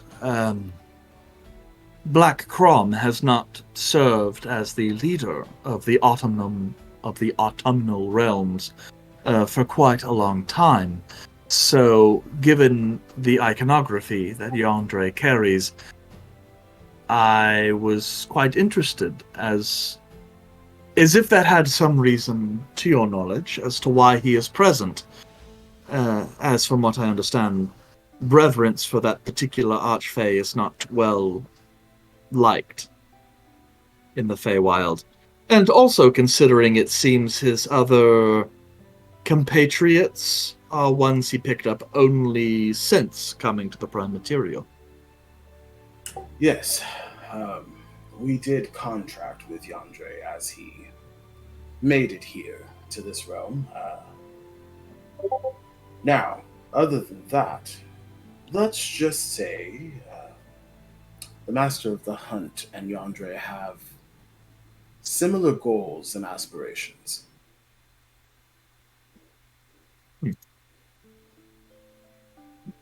Well, that is certainly interesting, as it is quite different than what I would have expected for someone given his personality. And what do you mean by that? Well, what I mean is the autumnal court is still part of the Unseelie Fae, and is ultimately under the dominion of Man, the Queen of Air and Darkness. And so, given his, shall we say, bright personality, he seems an odd fit to serve an archfey such as the Master of the Hunt. DeAndre has had quite a troubling past. His experience in the Prime has opened his eyes to a more pleasant outbringing. Though he makes some rash decisions and is overtly joyous in some of his interactions, doesn't mean that he doesn't have interactions or experience with some of the more darker contempts of the Feywild. You would say, coming from a place that's so wild brings a new perspective in a place that's so, how does he refer to it? Domesticated. Yes. Never been to the Feywild myself, but I hear it's a ever-changing, chaotic landscape where one's own emotions become manifest in the world around them. I can only imagine what it is like to grow up in such a place. Consistency is definitely not something that he's experienced. And, as you mentioned, emotions manifesting themselves leave quite a honest mentality on the person who has to experience those emotions manifested. You would want to have a pleasant demeanor depending on where you are in the Feywild. Well, perhaps one day our little group will go there. It would be something nice. Then again, well, I would say I have all the time in the world, but I suppose in honesty I have until, well, Caleb decides to shuffle off his mortal coil, one way or another. That is fair. He is, was like me. They're not really meant for this world very long, are they? No. I do find that quite interesting myself. Obviously, Andre has not told us much about you as an individual. Are you native to these lands, or perhaps native more to where Yandere came? I am more familiar with the Prime. The only information that I have of the Feywild is what Yandere alludes to in our conversations. Indeed. But were you Akari, or perhaps some other race? It's been so long. I am familiar with this land, the Akari nation and the inner cities so much. It's been quite a time since I've experienced my, as you put it, mortal coil, and some of it seems so distant now. Yes, I'm afraid I know what you mean. I've spent the last 300 years stuck in a book, half asleep in a malaise. It seems odd. I'm not sure how it is with you, but in my case,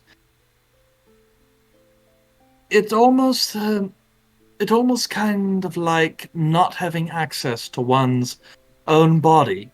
You can interact with the world, you can feel, and yet there's this distinct lack of feeling. This unfamiliarity. Indeed, I suppose it's perhaps a little better for you, because at least you have Yandre's body to serve as an interface. But in my case, I feel nothing, neither heat, nor cold, nor wind, um, nor... I don't even feel the pressure of the ground upon my feet when I walk. As far as I know, I might well be able to sink right below the floor, if only that it's perhaps some deep-seated adherence somewhat to the laws of physics that prevent me from doing so. It's odd. In one way, it's freeing, and at the same, confining. Well, can't say I am too far off from where you are. I feel, but it is almost as if the feeling is impacted. It is something that it's almost like the pressure that you feel when you touch something is almost muted by something that doesn't belong to you. I can drink and taste, but I only get faint instances of it. I can walk, I can touch things, but I don't truly understand the sensation. It is not as if I was in my own body. I am definitely a caveat of whatever this vessel allows me to feel. It's almost as if I'm an imposter in my own world. As if the feelings you have are like echoes of memories of the way you expect things to feel. Exactly. Well, I find this quite interesting. Are you perhaps sentient or thinking whilst you... I mean, obviously, Yandere seems to speak to you directly. I'm curious if there's a mental link, as if... Well, I have, of course, the ability to speak telepathically with Calum here, and to a certain extent I am able to project that telepathy in way of speaking into the minds of others around me. I'm curious, perhaps, to what degree I might have be able to converse with you, even if you're not, shall we say, awake? I'm always awake. Unlike the others, I tend to look over Yandere a little bit more. It is more of a sensation more than anything of a point of communication. Yandere has a sensitivity to spirits and the undead that most do not carry or understand. I wouldn't necessarily call it a telepathic link, more than a level of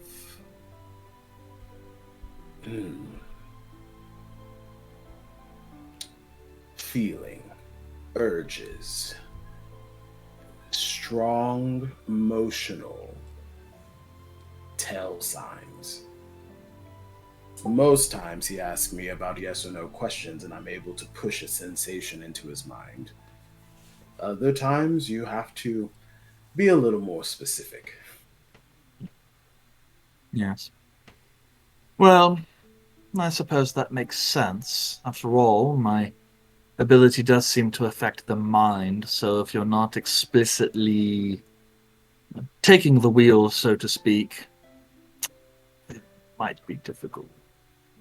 But in any case, I don't mean to take up the whole of the evening. I imagine we'll have much more to talk about in the future. Yes, but before we end our little conversation, I do have a question for you. Oh, very well. Only fair. You seem as you are reminiscent or longing for that physical interaction.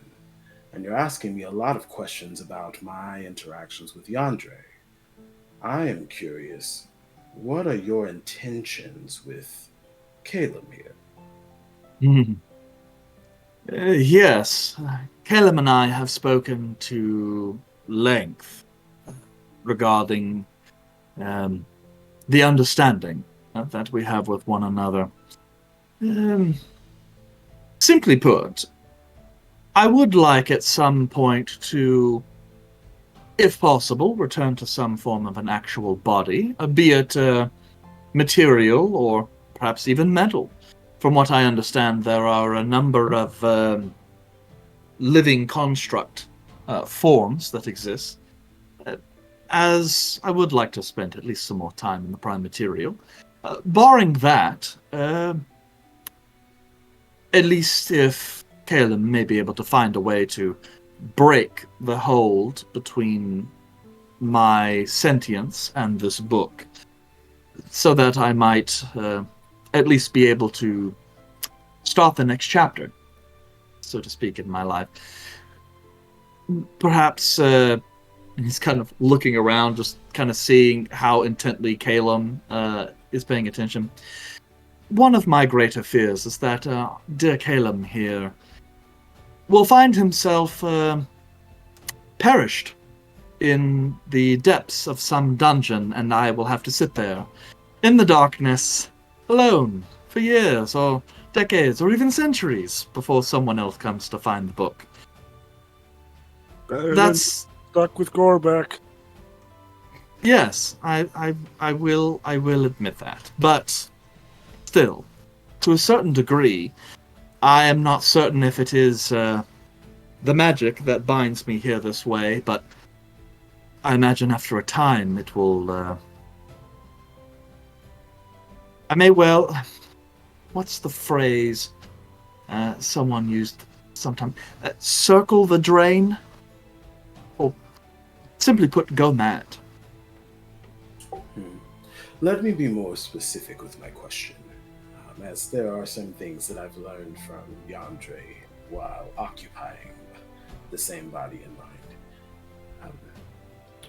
You have no intentions of possessing Caleb, correct? Possession is not something that I possess in my abilities. I am, as I've stated, merely a form of sentience.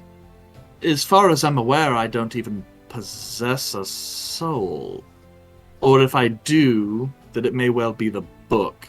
I'm not a spirit like you, or perhaps any of Yandre's other thing. I suppose you could say, in the truest sense, I am an echo of one who used to exist.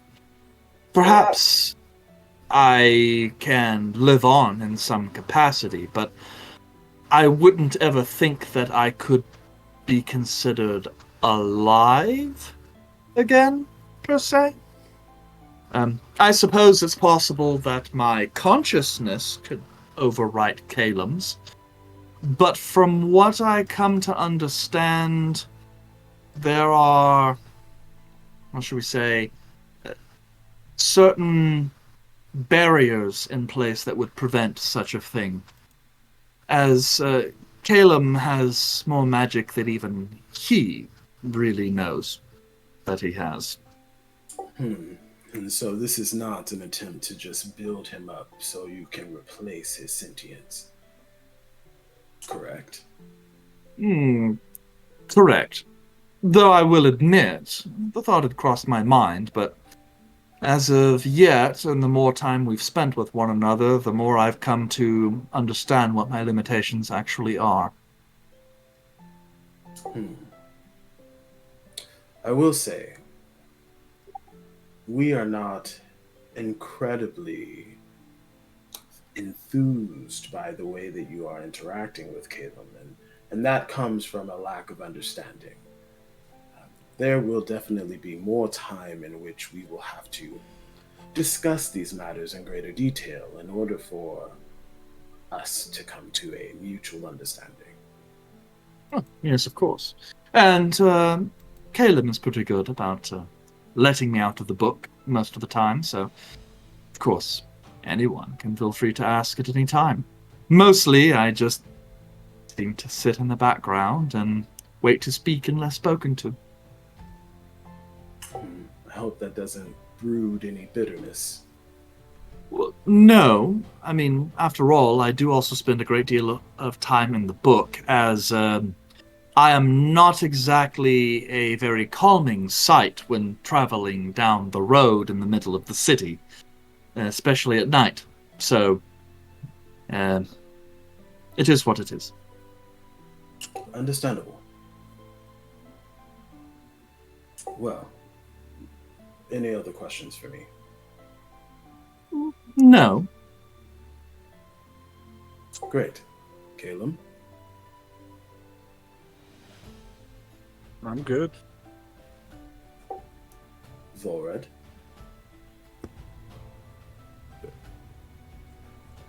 What were we talking about? Exactly. Vulred's got some existential family crisis that he's working through, guys. Although that could just be his 7th cognac. Whoa. Why not both? There we go. Only 7. I said he's working off his the true 7th amount. cognac, then he can start working off his 8th. Then his 9th. This size. That's invisible. Okay. There. About a 20 ouncer. Yep. Okay. And then I imagine some point later on this evening, Kalmac and Izal return. Kalmac fully sloshed. Izal, Yeah. I guess, as sloshed as she might like to More be. irritated. but- That night was fucking useless. Anything else you guys want to handle before you guys go to bed? No. Okay. So, you guys will retire to your individual rooms in the Cursed Arrow, and then head to sleep to see what. It's just the one room. It's just, Oh, you guys just got the one room. It'll be uncomfortable. Okay. You guys all find places to sleep here, and then head on. Half. Yandri sleeps the second half. Shared chair. For that evening. And we'll go ahead and take our break there. And I guess we will see you guys here in about 15 minutes. Yeah.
ocean floor, down deep we wander. Louder we sing, no there is no cure in this together. I don't wanna tell you that it's not real. Nothing is a fairy tale. Everything about you is so unreal. It won't be pretty when it ends. Now how could I leave with your sweet love on me? Yeah, yeah. Something about you always makes it harder. When you got my lipstick on your white shirt collar.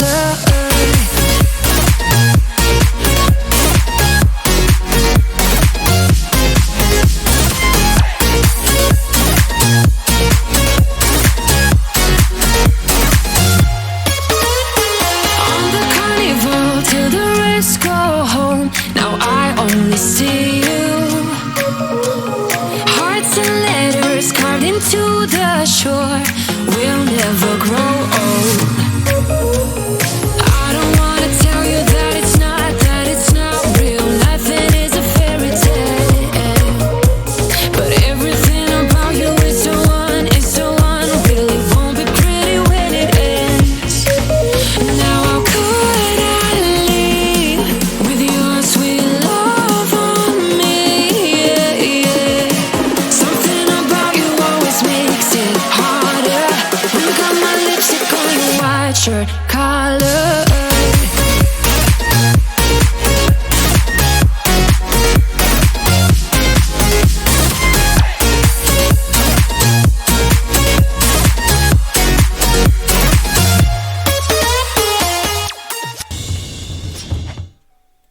Yeah, the sad truth is, though, it's like you rolled bad enough. Just you dropped just a couple of points, you would have made another hostile, contact, an enemy. Damn. So, Goals. yep. All right. So, hey guys, welcome back. So, before the break, you guys had a little bit of bar craziness. Then also conversation with Maelor. And then here you guys on the 37th day of the first seed are going to be waking up at the Cursed Arrow bright and early. The day is yours to do with as you will.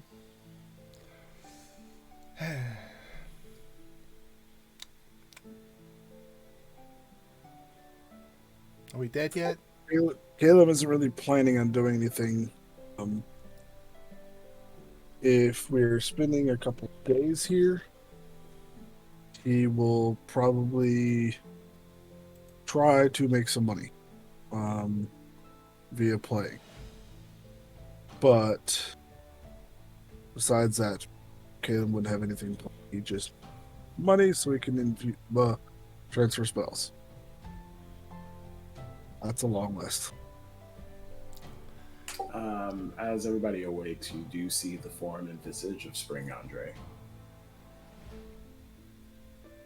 Yandere! Someone woke up on the spring side of the bed this morning. Hello. Good morning, Yandere.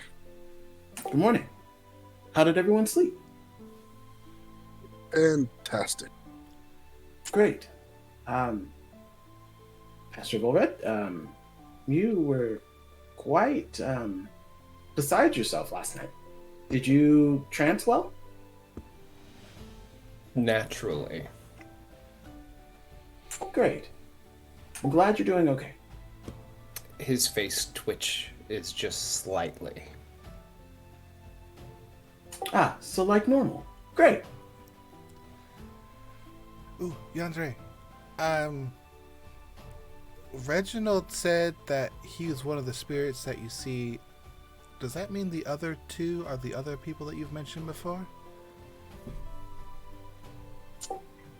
Yes. I have contracts with 3 spirits, yeah.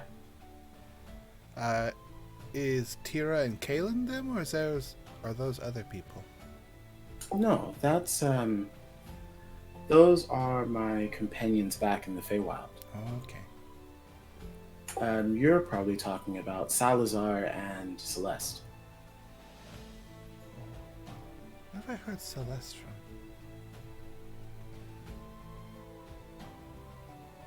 I'm not sure.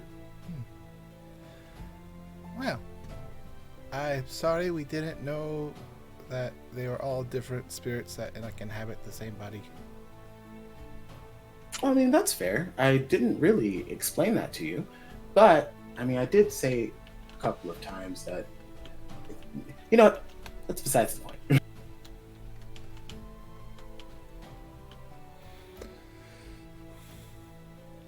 So, we're just kind of waiting, right? I'm gonna go try and find some potions later. I would like to walk around town and see if there are any shops that may appear to have historical books. Trying to see if there's any more information we can find on this goddess Cavail. Okay. So you're all gonna scatter out. You got anything? And so Caleb, you're gonna be doing some bar hopping, trying to get some make that mayonnaise. Okay. You're muted. Yeah, but he was just said mayonnaise. So Kelmac will come with me as a bodyguard. fair enough. I will go with Caleb. I would go with myself as a bodyguard. Mm, You yes. are already your own bodyguard. I'm a danger to myself. Technically, his bodyguard is like an 800-pound cow. Oh, she So- weighs a lot more than 800 pounds. Yeah, I know. But That's a Anyway. a ton of cow. it is a lot of cow. A lot of cow. Lean-fed, blood beef. So, okay then. Let's see here.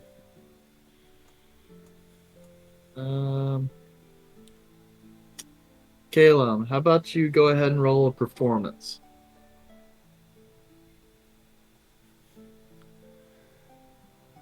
We believe in you.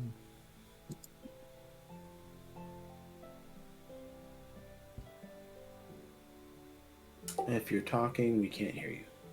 I rolled a 12. Well, What I said right before that was, I don't believe in me. And then I said, that's probably why I rolled 12.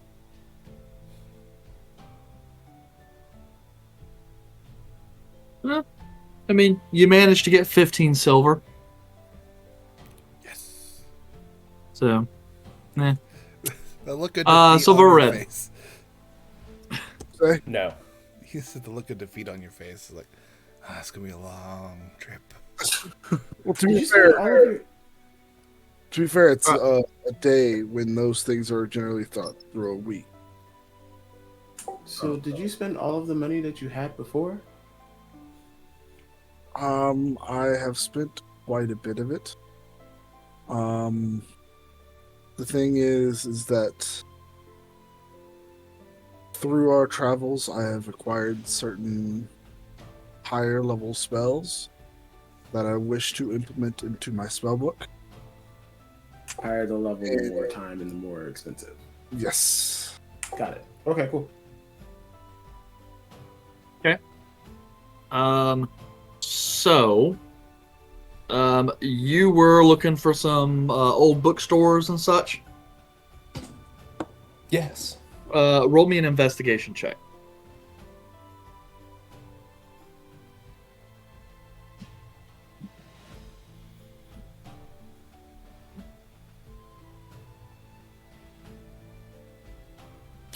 $13. Okay. 13. It takes you a little bit of time. You find a couple bookstores that go through. You can occasionally find some books on the local pantheon. Nothing particularly about Cavail.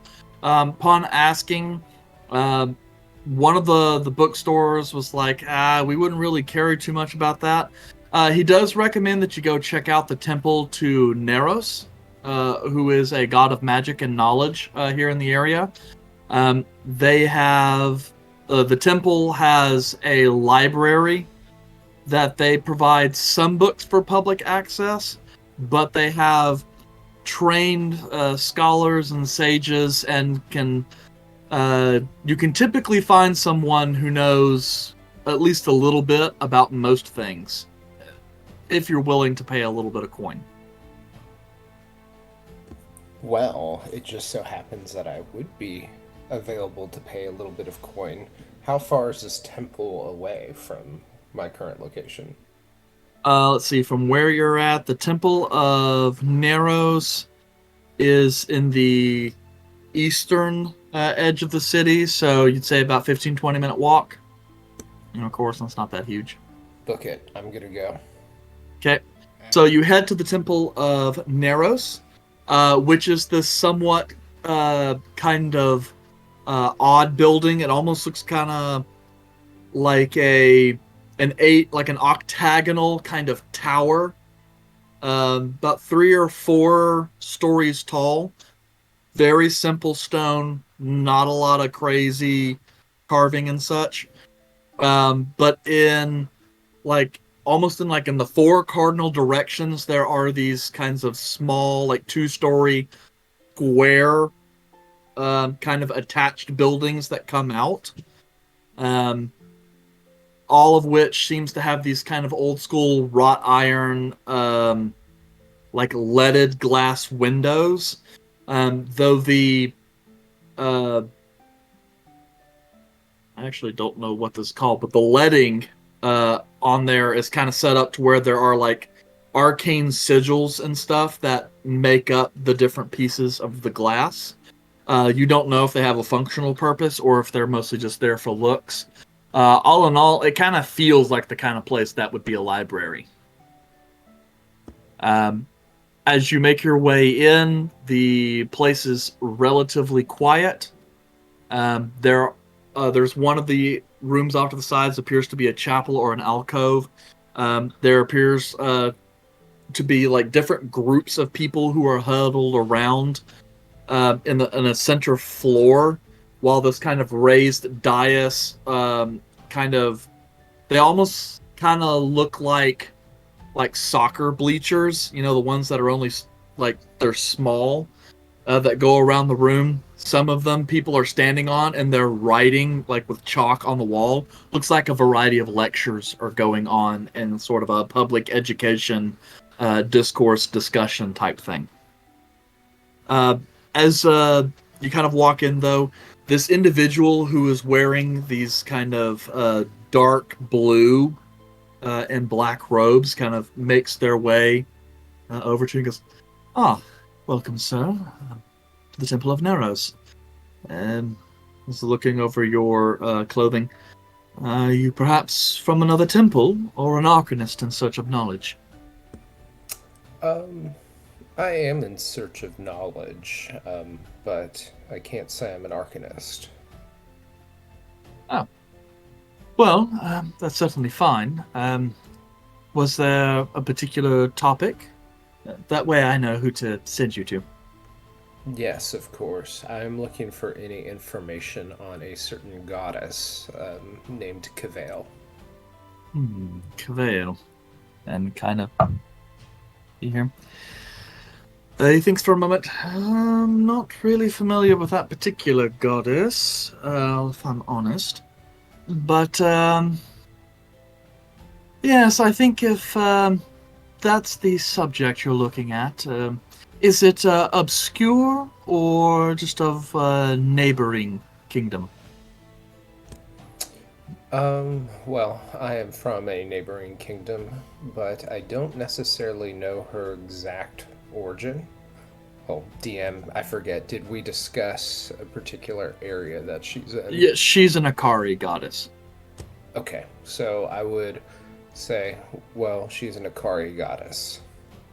Well, we do have quite a bit of information on the Akari gods. After all, the Akari are a very, culturally, they are quite a bit of the continent. You'll want to speak with Sister Agatha. She is the person to speak to regarding any such rites, rituals, and other religious iconography. You will find her, and he kind of points out to another section of the library in one of those kind of offshoot rooms. You should find her there, and she should be able to give you as much information as possible. Just keep in mind, we usually work by donation here, so depending on the kind of information you're looking at, that may be asked of you. Well, of course. I came prepared for such donation. Thank you for your help. Of and course. then I make my way. Okay. So you head over, look around a little bit. You do find a woman, you're guessing, as far as you can tell, perhaps maybe late 40s. Still relatively nice looking. It's got like dark brown hair that's really starting to kind of gray a little bit, but she's got it kind of in this bun, and she wears these kind of how to explain. It's almost kind of looks like aged leather type robes. As she's kind of going through and sorting through a stack of books, kind of flipping them open, checking the spine.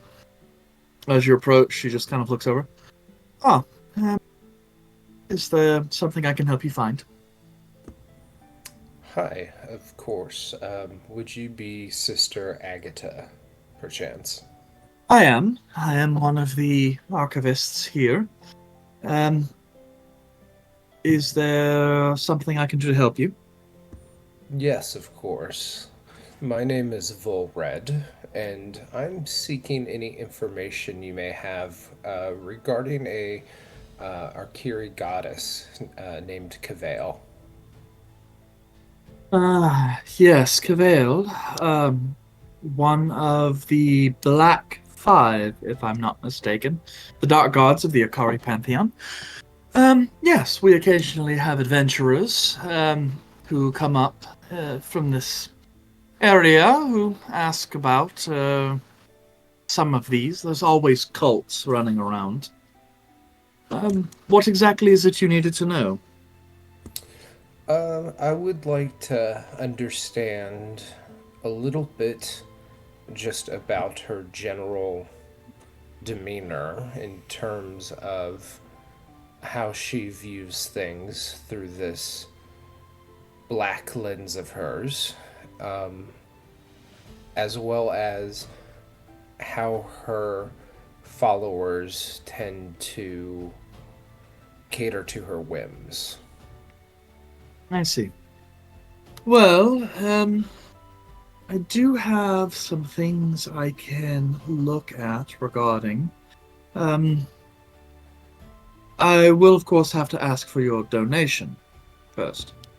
Well, of course.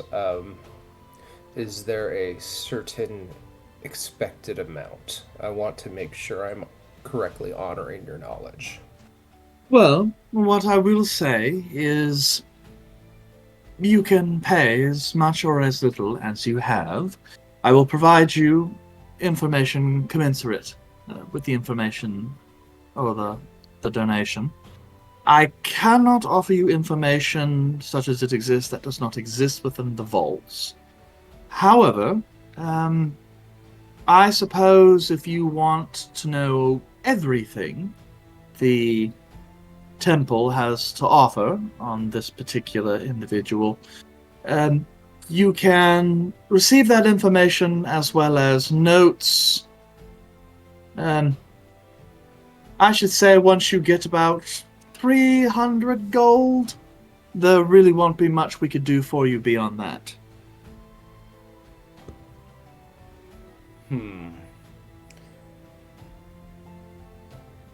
Well,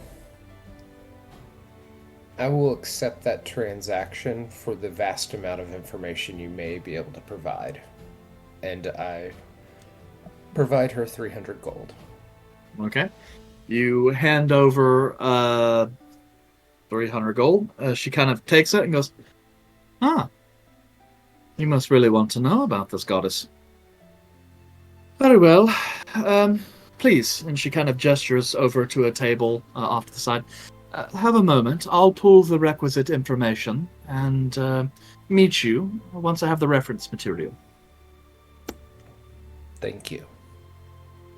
You're waiting, I'd say about 15, 20 minutes before she returns with kind of a stack of about 4 or 5 books. She just kind of sets them on the table. One of them is like this really ridiculously thick tome. The rest of them are kind of smaller, a couple of which even look almost like personal journal size. She kind of places one kind of webbed hand on top. This is all the information we have pertaining to the goddess Cavail, though it is,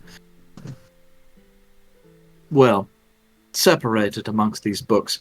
What I can tell you, as she starts setting some aside and starts opening and flipping into some other pages and kind of passing it over, what we do know is that the goddess Cavail is one of the Black Five, one of the dark deities of the Akari pantheon.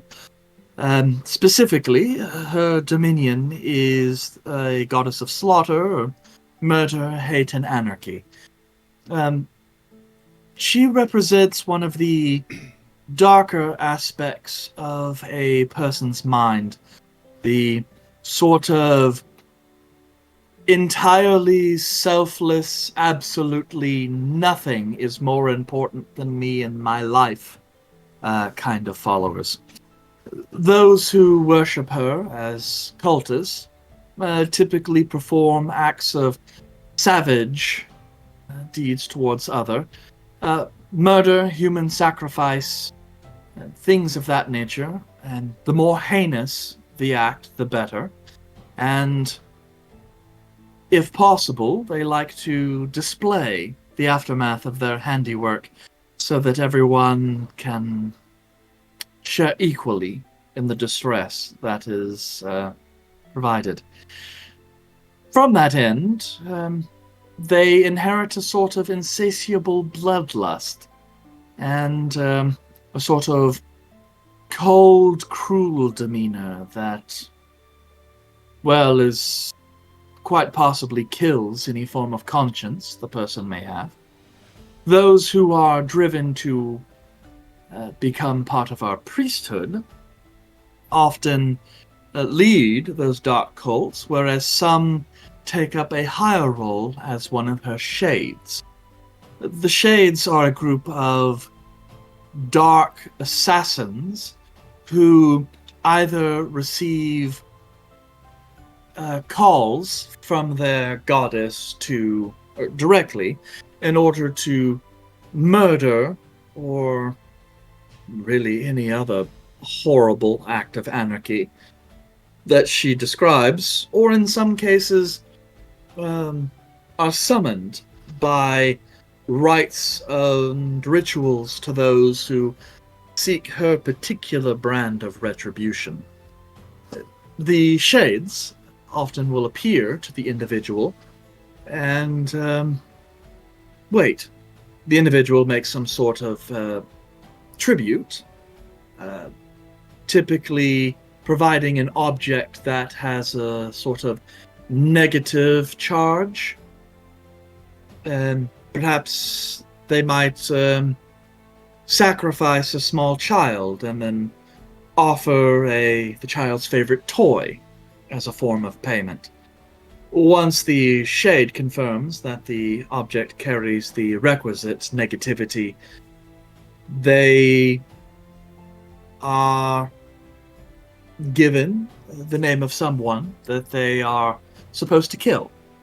And then it is up to the shade to, well, travel through heaven and earth to do whatever is possible to locate that person and end their life. Once a shade takes up a contract, they are incapable of taking up any other. In fact, attempting to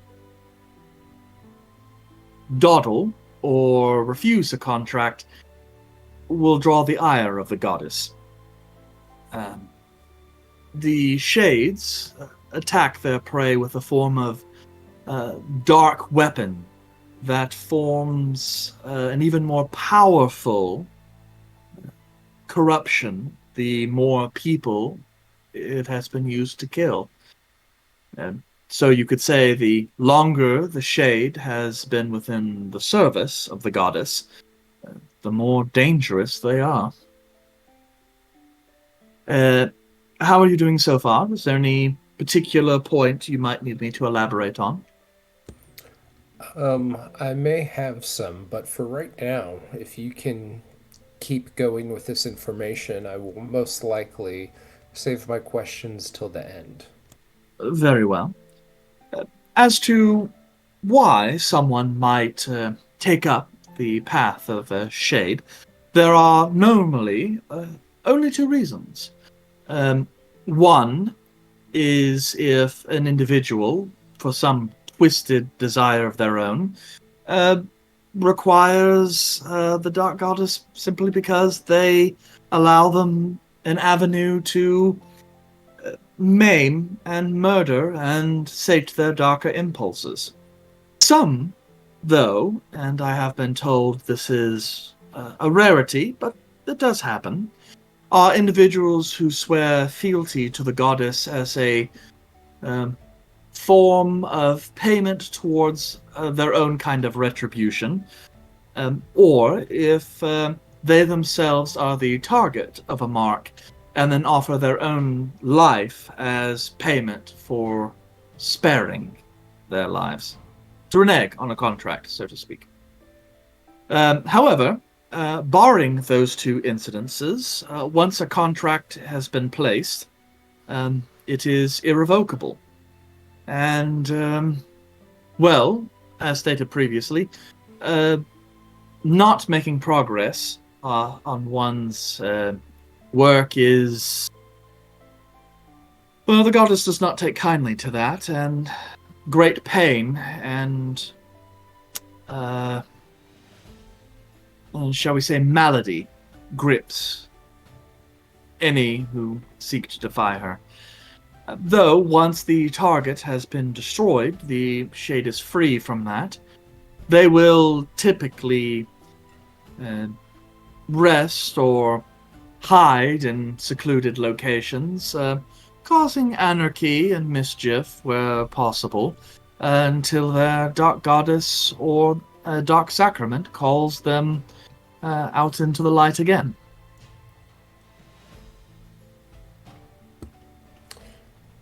So it's possible that one of these shades will have a downtime period where they're essentially waiting for new orders, is what I'm hearing.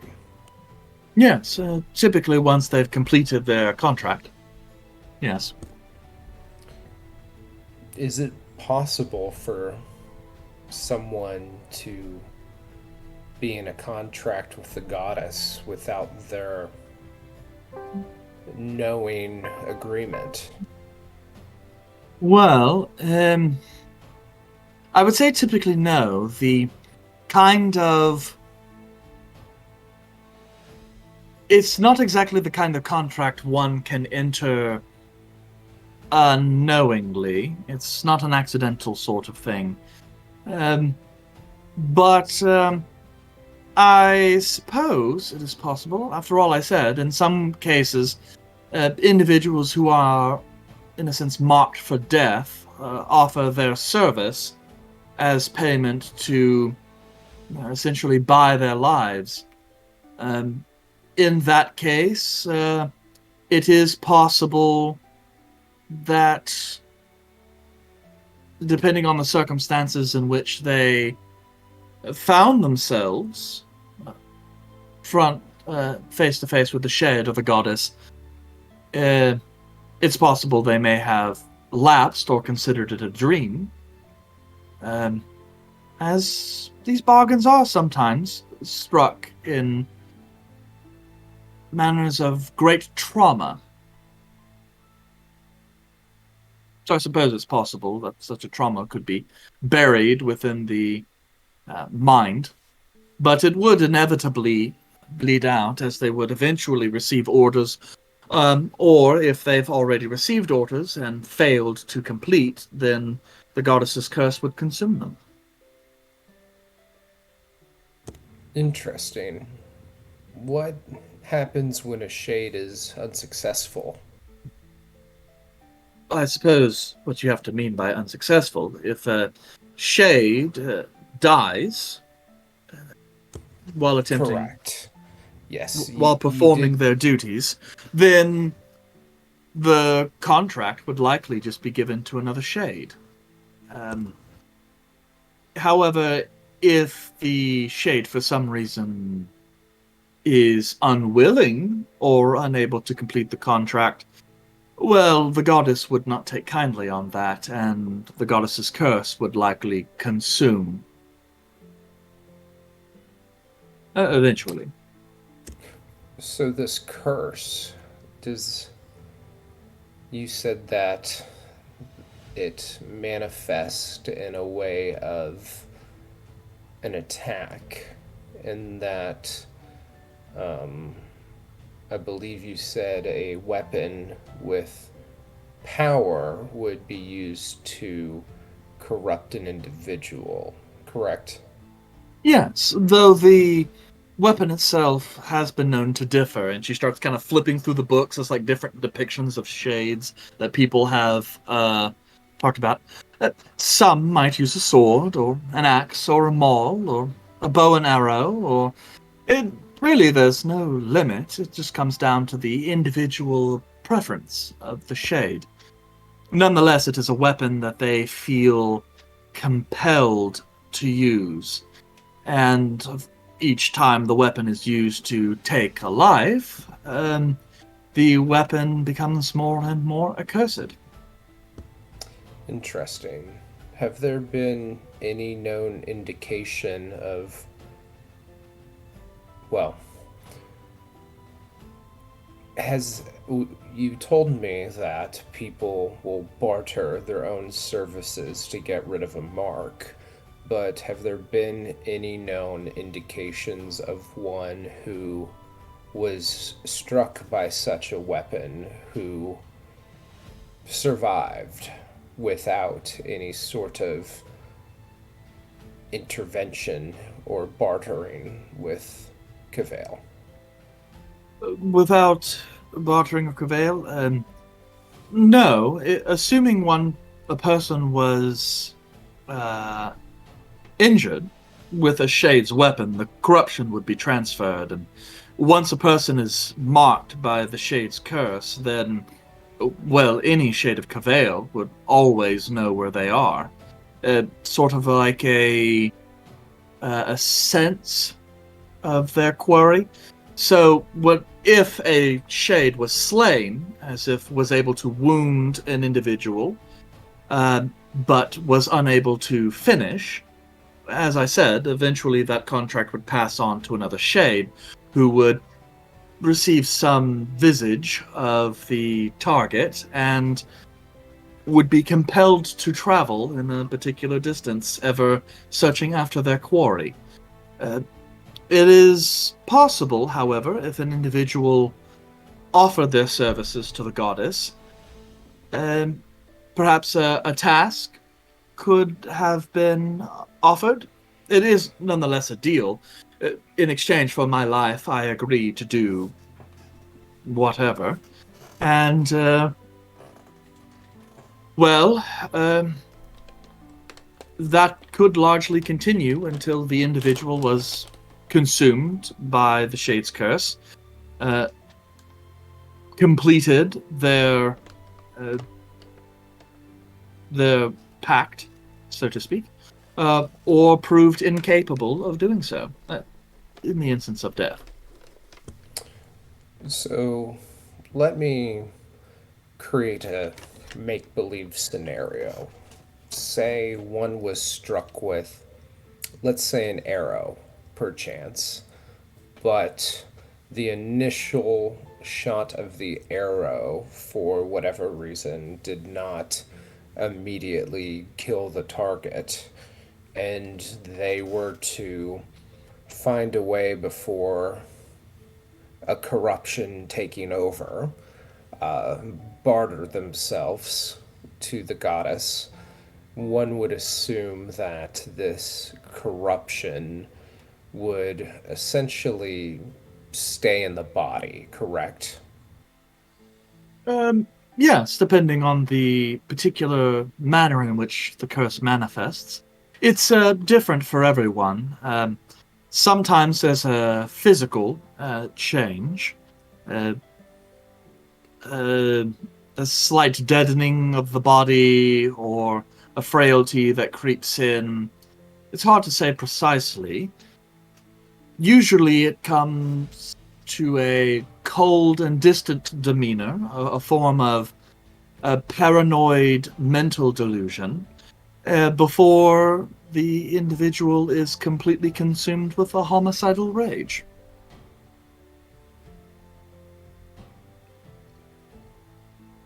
But yes, of course, if a person was harmed and was able to barter with the goddess prior to the shade being able to complete its work, well, then it would depend on the bargain. It's possible that the goddess may have allowed the bargain could be struck as to give another person in your place, or perhaps to serve the goddess with the remainder of the life, or something of that nature. It's somewhat personal, and well, that wouldn't void the mark per se until such time as the contract was fulfilled. So, if, for example, you had agreed to sacrifice another in your stead, the mark does not absolve until you perform that action.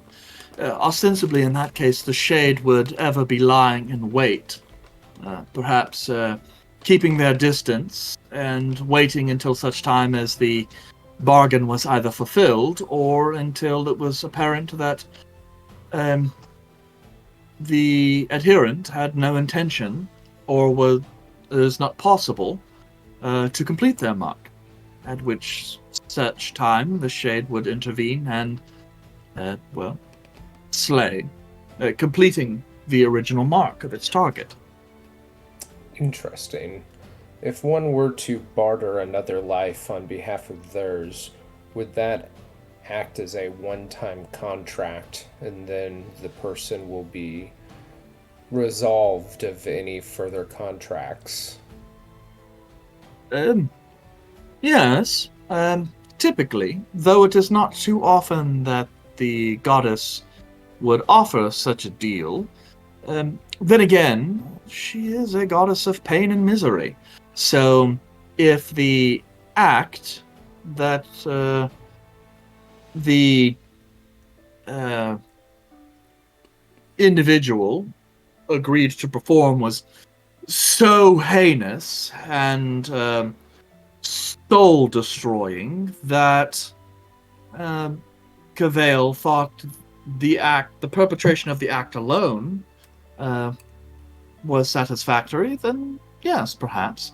Though it's not entirely certain whether or not the goddess's corruption would also leave in that particular case, as dark gods are not exactly known for curing corruption. Sure. Well, what would happen if the target is killed before the Shade could complete their contract? As if a third party intervened. Precisely. Well, then the contract would end.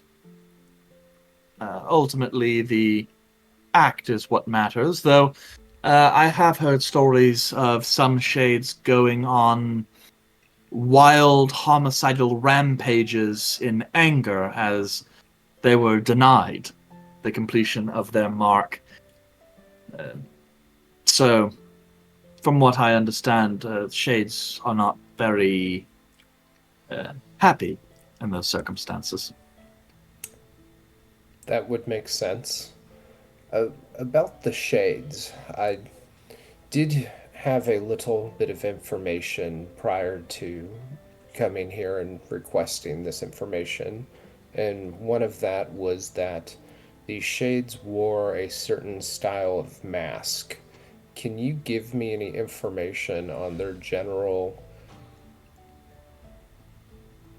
what they look like, what they wear, what sort of, anything about them as a physical object? Yes, of course. And she kind of goes and pulls out another book, one of the journals, and kind of starts flipping through it. Where you can kind of see is this kind of hastily drawn out kind of personal account of someone who claims to have met a shade. And you can see these fairly rudimentary, but still telling images of this dark, kind of black-robed figure with this kind of white mask that seems to carry like a flail of some kind. And it's all kind of done in this kind of very gothic looking style, so it looks really terrifying. And also somewhat familiar.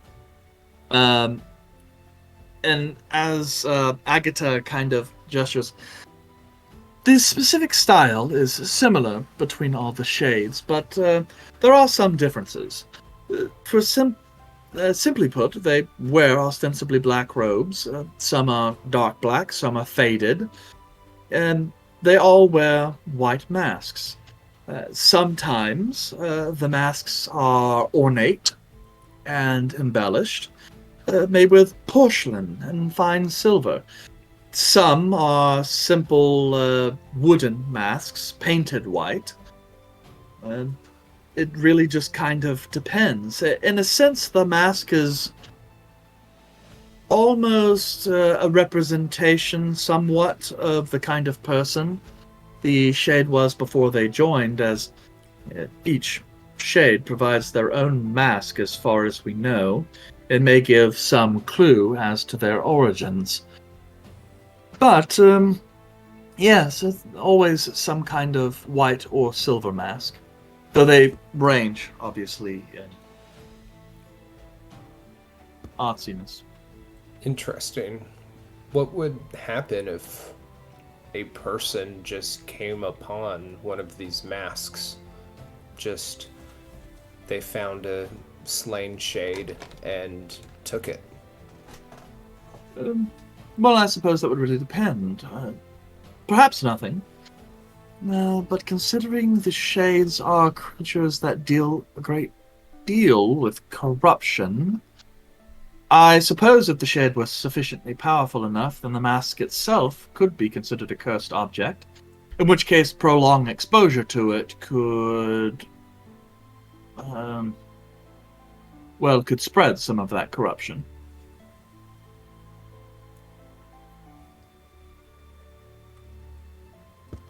Interesting. How would one go about attempting to contact a shade? At this point, Agatha kind of sits for a moment. Well, I'm not entirely certain that I would want to share that information. And her eyes are kind of going over. First, I might ask why you wish to know. Well, to be honest, I have a friend who may be in a situation where he has collected a mask unknowingly and wishes to attempt to return it without retribution. Not something I would think to be prone to success. After all, as I said, the Shades of Cavail are filled with hate and murderous intent. Anarchy also being part of the portfolio, they are just as likely to kill you, or your friend, you being proverbial, to kill you Sure. rather than spare you.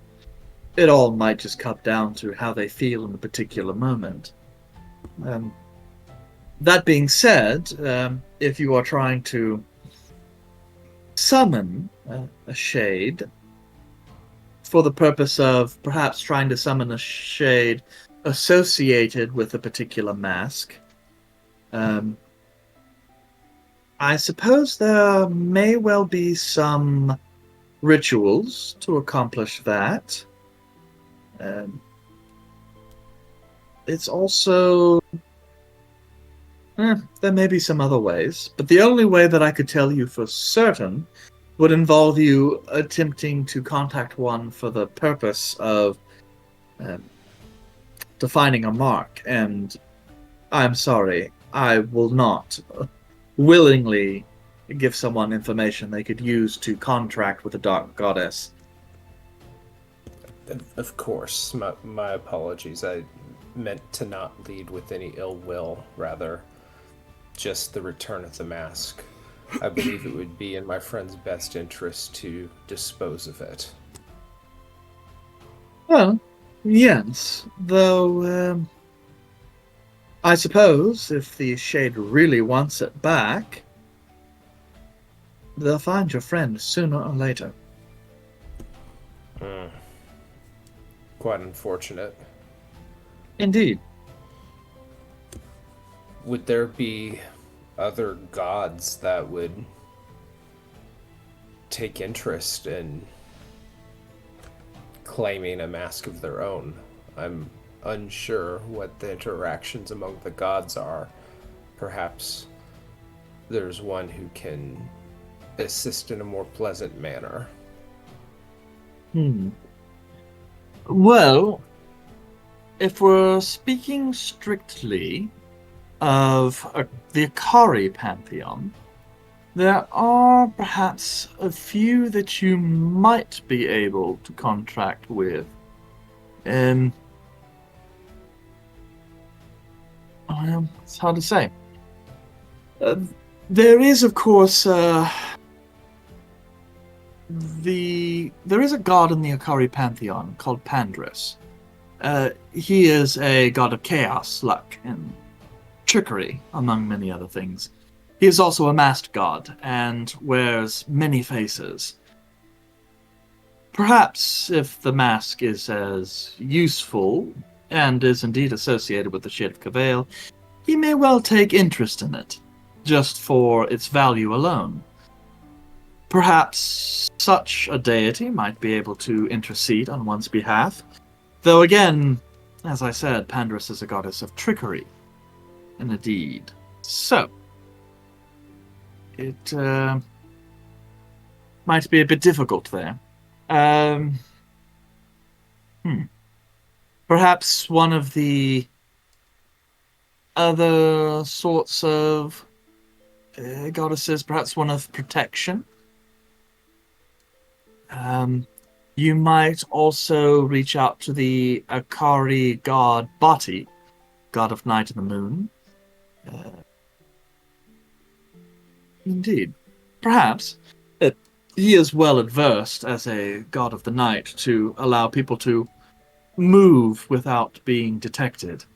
It's possible he could grant you some form of protection, though I don't know why he would require the mask. Yes, it's hard to say really beyond that.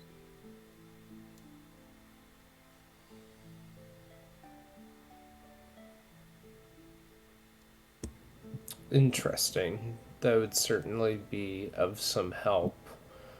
I'm trying to think if I have any more questions.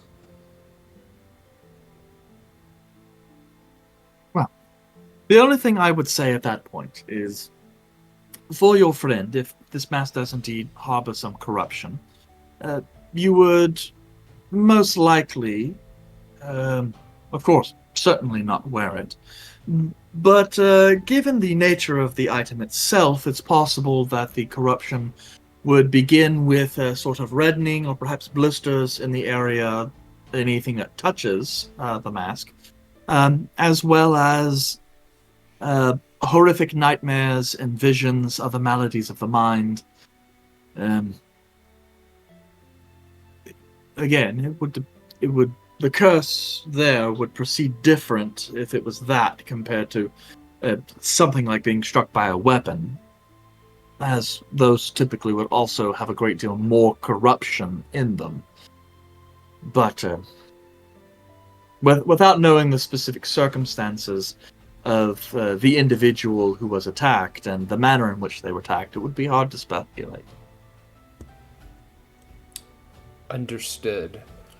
I am unsure if I have any more questions, but should that change, I will certainly return.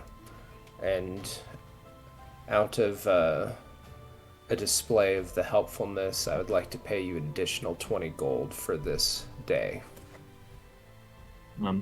She just kind of takes it. Your donation is well appreciated. And please, if there is anything else I can do to help you, let me know.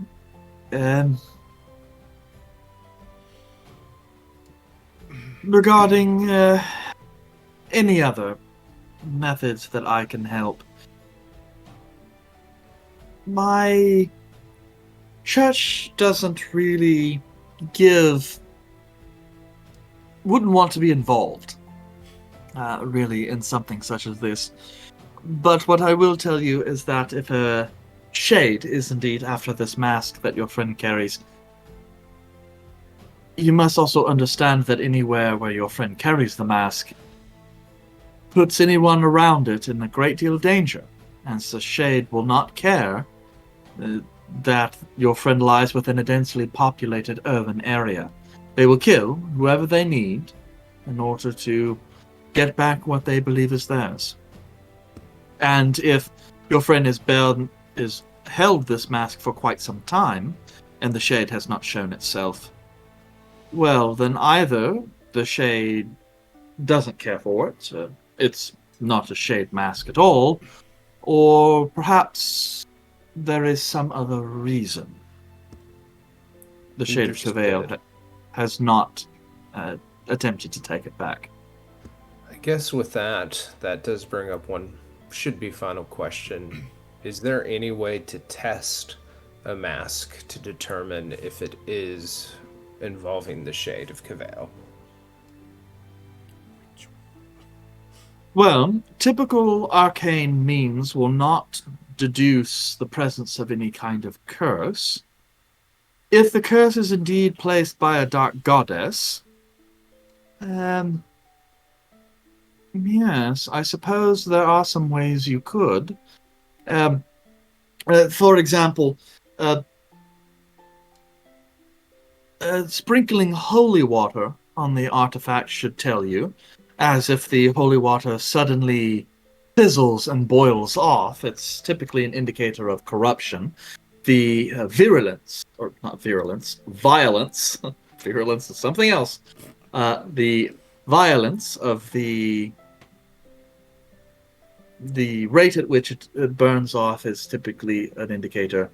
A slower, more calmer sizzle, so to speak, indicates a lower level of corruption, whereas an instant evaporation would be something more serious. Understood. I do believe I have the information I seeked, and I believe I will be distancing myself from this situation upon returning this information to my friend. Thank you. Yes, of course. My pleasure. If you do require anything else, let me know. I specialize in complex philosophy, theology, arcane studies, and things of that nature in that particular realm that lies beyond the physical. So if you require anything like that, let me know, or anything else you may think of. Perfect. Thank you again for your time. And I walk out. Okay. Right. So, Izal, what are you doing again? I'll just buy potions. See if I can find some potions. Yes. Simple things. Easy enough. Ooh. Anything in particular you're looking for, or are you just trying to stock up? Just regular potions right now. Don't Okay. really need the special stuff. You can purchase as many as you feel the need to. Alright. I'm going to be getting rid of some gold bracelets and a fancy handkerchief because they're expensive. Okay.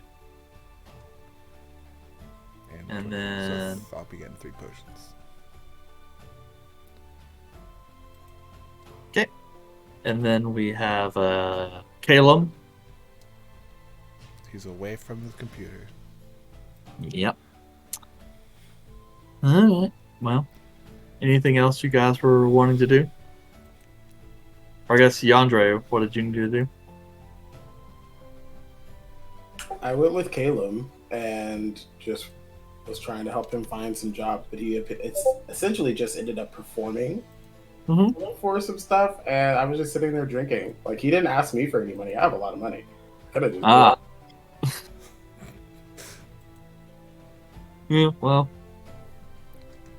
Okay. So, at this point in time, we'll say that's pretty much your morning. So, what is the rest, what of anything else that you want to do? In the spirit of attempting to help Caleb find some more money, because I know he only came away with like 15 silver, and I don't think that's enough for him to do his spells. I would probably try to meet up with Izal and use her expertise of finding a job at the Adventuring Guild. Yeah. The thing is the manner in which he chooses to make money is great for traveling performance troops. It's not adventurer money. So, It's living money. yep, No, it will it's pay just, your. It is supplemental. I know, but I'm saying like doesn't you're work. not gonna make the kind of money playing music in the taverns that will add spells to your spell book. Oh, eventually, yes. Yandre would just see me coming out of an apothecary. Izal, Hey! hi. So Caleb's in the tavern right now, playing some music, attempting to get more money. But I don't think the amount of money that he is making in there is going to help him with what he needs. Is there any other method that you know of that would help us to acquire money a little bit faster? Well, usually I take a look at the Adventurers Alliance when we're here. They'll have job postings for it. We can try to find some that we can get done relatively quickly. We don't know our time frame for the drafting of that documentation. We can go over there, see what they got. I think that would be most appropriate. Caleb wasn't drinking, was he? He had a couple of drinks between songs, but not necessarily enough to get drunk. That's fine. It's late at night when he can get really drunk when he's performing. If he gets in a groove, I have to carry him back sometime. He'll be Do fine. you want me to go check and make sure he is not drunk? I can remove some of that for him. Middle of the day, he'll be fine. Okay. So we'll go to the Adventurers Alliance. Okay. So you head into the Adventurers Alliance. Not a whole lot of people present this day. The clerk is just kind of sitting there, flipping through stuff before he kind of looks up, sees you. Welcome back, Mrs. Zoll. I take it that means you're ready for another job, no? Then itching to get moving. I stayed in one place too long. Well, understood. What do you think you and your group are looking for today? Oh, I haven't hit anything in a while. But we're also looking for something that's not super dangerous. Quick turnaround. So Okay, so something something local. in the city or relatively close? Yeah. Okay. Like we have no idea what Vulred has learned this whole time. Oh, fuck. Yep, absolutely. What are you no talking idea. about? I didn't learn anything. Oh, Nothing. God. It's just confirming theories of my own. Don't worry. Let me scroll on my list to see what's available.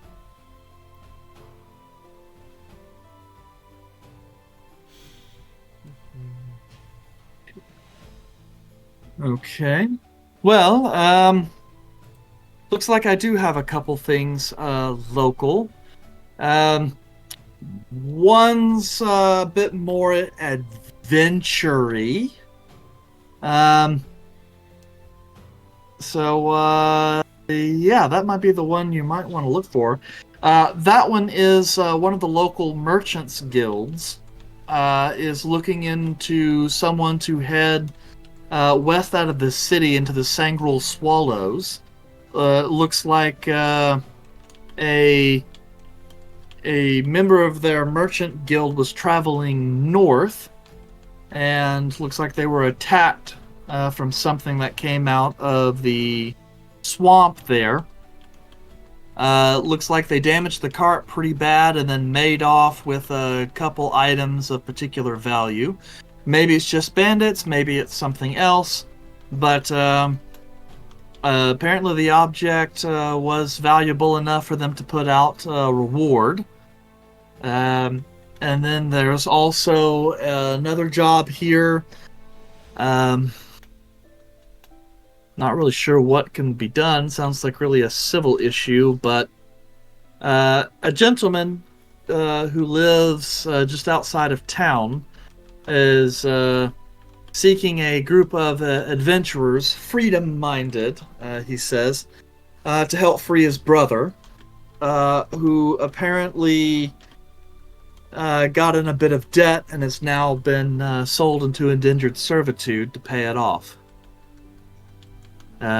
Looks like the individual could use some help, as it seems they're not able to free him due to some legal trouble. So, Let's see. How far is it west to the Sangrel Swallows? yeah, the Sangrel Swallows are west of the city. How far out are those? I'm sorry, you cut out just a little bit. How far are the Sangrel Swallows? Let me see here.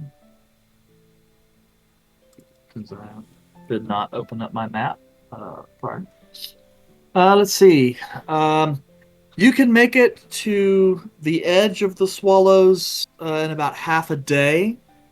It takes you about a day to make the far western edge of the Swallows, though I recommend you not go that far out. There are rumors of hags and witches and other sorts that live out there. Thankfully, they don't really seem to come anywhere near the road or civilization, but Do they it has been swallow? said. Huh? You can Do they ask swallow?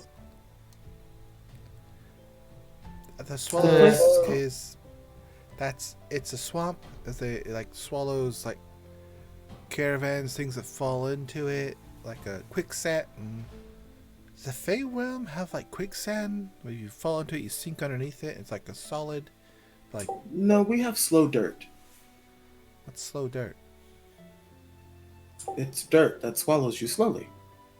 Well, I guess I think the swamp is like that, only it's more watery. It probably smells worse. So why do they call it the Sanguine Swallows? 'Cause it like swallows things into it. Is that what happened to these items that we're going to look for? Something attacked the cart though. If the cart had damage, that means it escaped, right? Is that where this report came from?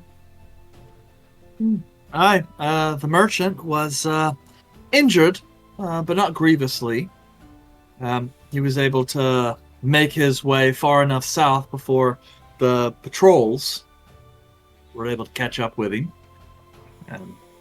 So By the time the guards got back to secure the area, it looked like the cart had been ransacked by some kind of creature with sharp talons. Creature with sharp talons. Is this merchant around? Yeah, not here. I imagine you'll be able to find him over at the guild. You can reach out there. The guild is down in the harbor. The individual's name is Jan. Jan? Hmm. Is his last name Dre? No, it's listed here as Lizelle. Jan Lazelle. Yeah, or Luzel, or I don't really know. All I see is the name here on the bottom. Is it Leslie?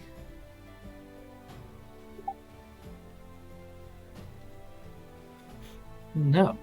Alright. So what do you think, Andre? You want to try the... I don't know what we're going to do about a gentleman in debt. Without breaking the law. Yeah, and it also sounds like that was a contract that was broken. And so I don't really know if that's something that I could help with. Yep. Is there a reward posted for the Merchant Guild one? Yeah, and surprisingly enough, it's not bad. It says 150 gold for the return of the item. There's also a kicker on here from the local garrison, saying that they're willing to pay commensurate if whatever creatures it was are dealt with. Pay to be determined depending on once the creature is identified and the degree at which the deal is taken care of. So, I mean, it's 150 plus the kicker, which honestly, in my personal opinion, seems a little high. This Jan fellow must be friends with the guildmaster or something. Or the item's just that valuable. Well, Andre, this is my typical quest for finding quests. Well, it sounds like we might need to talk to the rest of the team and figure out if we want to take on this merchant thing from Jan Gazelle. Luzel or Luzel? Not really sure. Okay, well, we should probably head back and tell Caleb specifically and see if he wants to do it. All right. We'll be back. Bye. Okay. Do.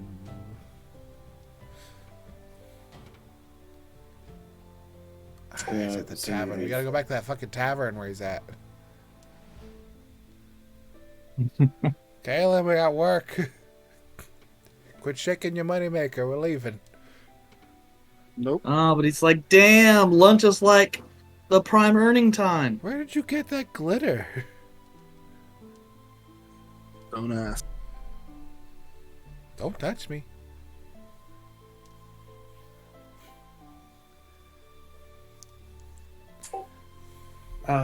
Caleb, you were looking for a job, or at least more money, right? Yes, sir, I was. Great. Izal and I went to the Adventurers Alliance and found a potential job for you if you would like us to go on that and see if we can make you some more money. Definitely. Awesome. Well, that was it. So, should we go? Alright. Do we know where Yeah, lead the way. Vulred went? No. Nope. Shit. Unless he told you. I just said I was going to walk around and find a bookstore. That was the extent of it. Caleb, can you send Splish out to try to find Vulred? Yes, I can. 'Cause I'm not searching I around the will- town for every I will bookstore. send Splish to go find Vol if possible.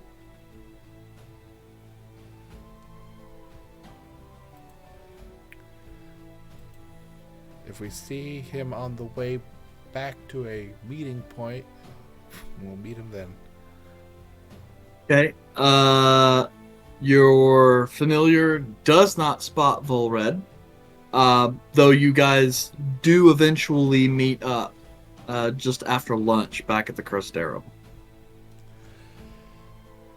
And then as you guys kind of come in, Jeff is kind of waving. Hey guys, it's about checkout time unless you want to re-up for another night.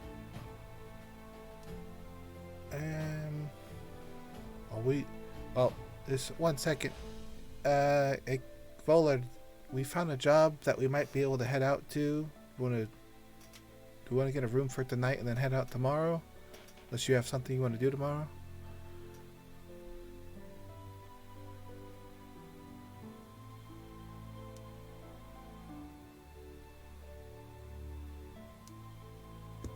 Were you talking to me? Yes. Sorry, I got distracted. No problem. You probably got distracted by books earlier or something. I don't know. Sure. Question, was Kelmac actually with me when I was talking to that lady? Because I know I said he joined me. Yes. And maybe he was with you, or maybe he was somewhere else, depending on whether or not you wanted him to be present. I would imagine he wouldn't have understood like any of that shit. I'm sure he would have known enough to run his mouth and say stuff Vulred doesn't want him to say. So no, he probably wasn't paying attention for the sake of your privacy. Yeah, let's just say he was looking at other stuff because he was bored. He found some tasteful nudes. Only the most tasteful ones you could find in a library dedicated to gods. Yeah. Oh, so many Adam and Eve-esque statues.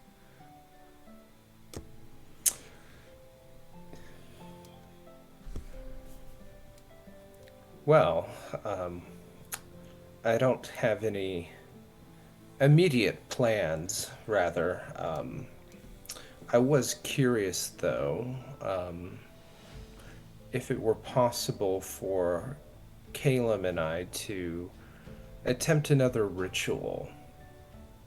I would like to see if there's more information that can be pulled from my memory lapse without having Seleucia to fill in the holes. I do think that there may be an opportunity there for me to piece together some of these missing moments. Jeffrey, we'll be taking one more night. We'll re-up our thing then. It was like, all right, same room. Yep, don't like them. They're getting cozy. All right. 5 more silver. Caleb's not even here to agree with this. He's gonna do it. Master Vulred, just as a reminder, I only have enough diamonds to bring you back twice, or both of you back once. So if something were to happen and both of you are in jeopardy, this would be the last of my resources.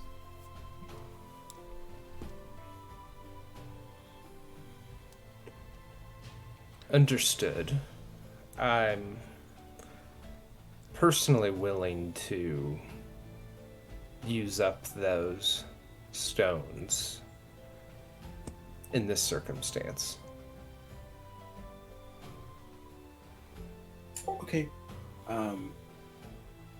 Just with your previous experience with these rituals, it doesn't sound like they've been incredibly successful. So should I prepare for you to not make it back? By the way, Caleb, I did just kind of mention, like, oh yeah, I have nothing going on, but I kind of want to do another ritual. Yeah. All right. Got Shanghaied into suicide, Caleb. So I want to give you an opportunity to Rebuttal. put your... Yes. Before I think that might be a good idea before we continue asking Yandra's question. About reviving you? Well, What?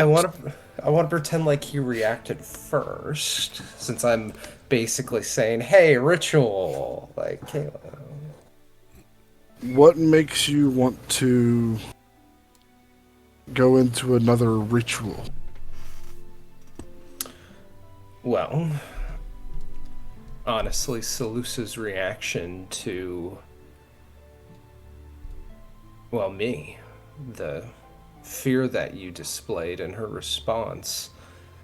As I said, I know I've said ill will of my sister in the past, but there was nothing in our personal relationship that Yeah. led her to distrust my presence. So I want to see what I can remember. Clearly, there's something that happened that I cannot remember. And Salusa, while I have my problems with her, I've always stated that she was the smarter of us two.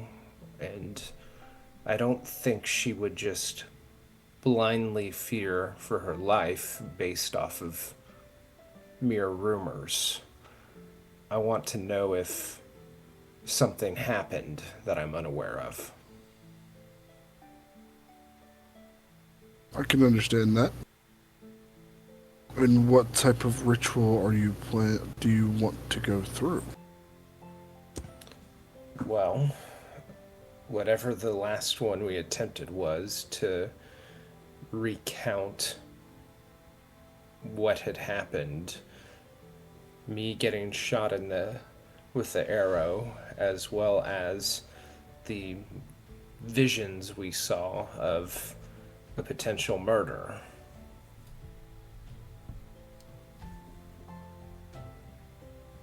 Alright, let me go look at my notes and find out which one was the last. Although I'm pretty sure Eric can probably just tell me.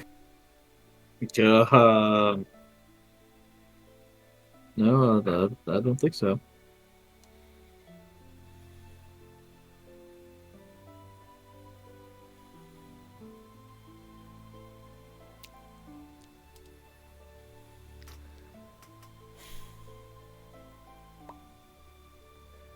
Is this one of those things where we gotta jump into your dreams like Freddy Krueger to save you from a ritual? Not saying Possibly. I won't, but I haven't fought anything in like 2 weeks, so I'm getting kind of antsy.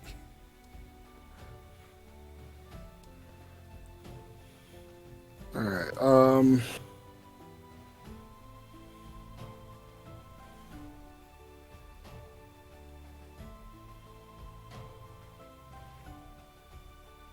yeah, I don't remember which ones I used for, red.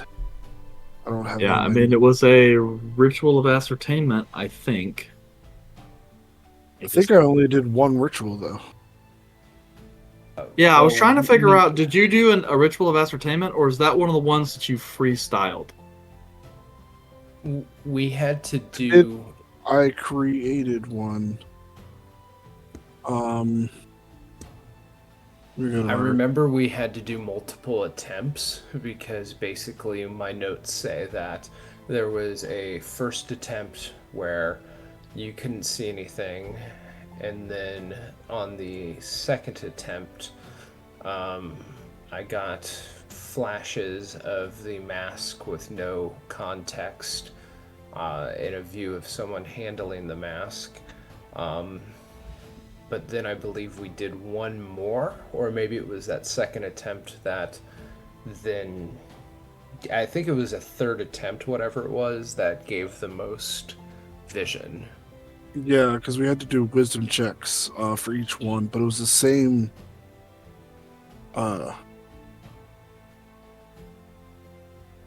Check for each one. Oh.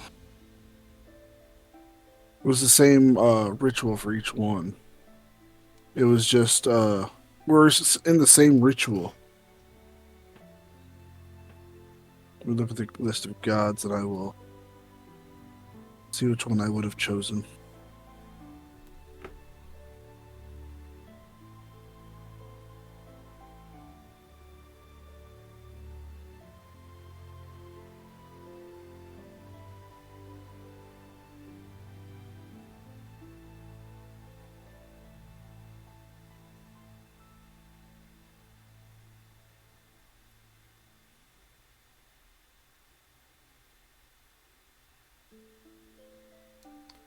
Do do do do do do do. Well, whichever. Which one do you think you're going to do now? One with a lot of incense. Yes, I do have plenty of those.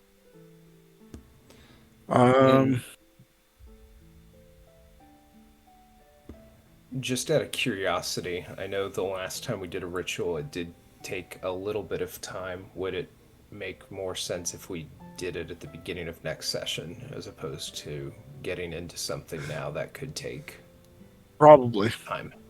We need to prepare and It prep for just this depends ritual on right what he's now. going to do. Fair. Just kind of wanted to throw that out there.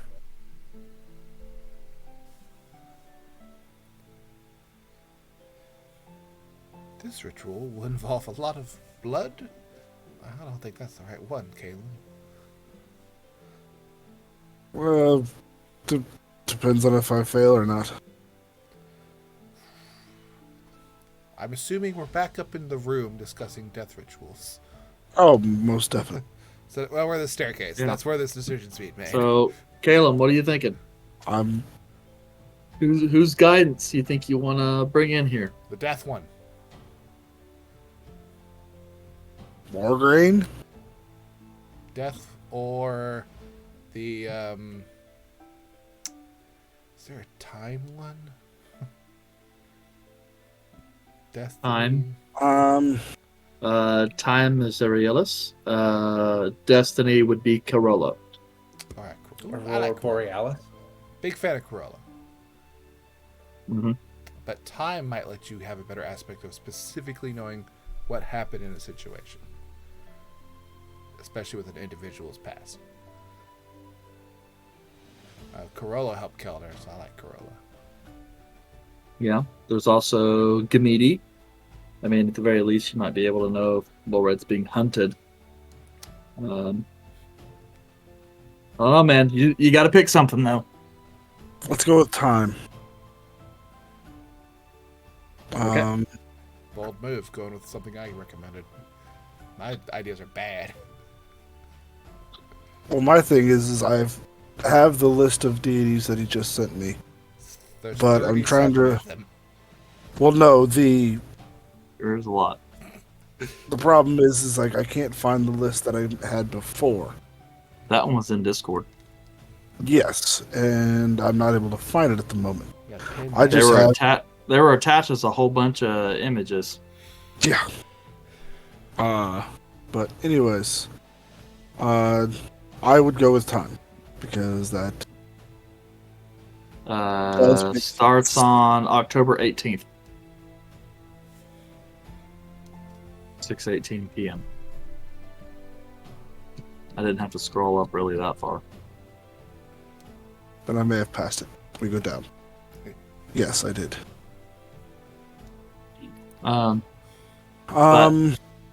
So he wants to see if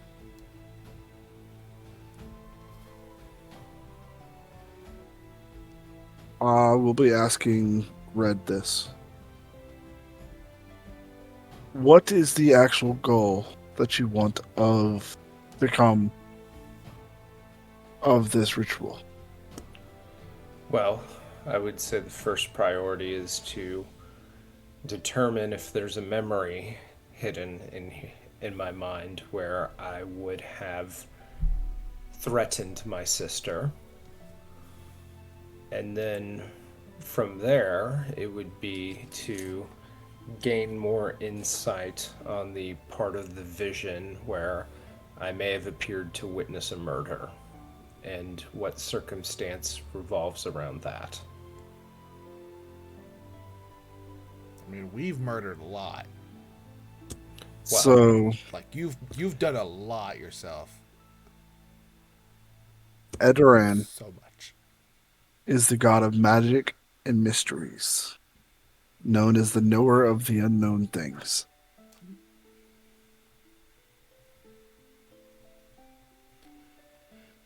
That can probably He's also a greater god. fulfill the first question. I wouldn't speak to that individual directly, more than likely. But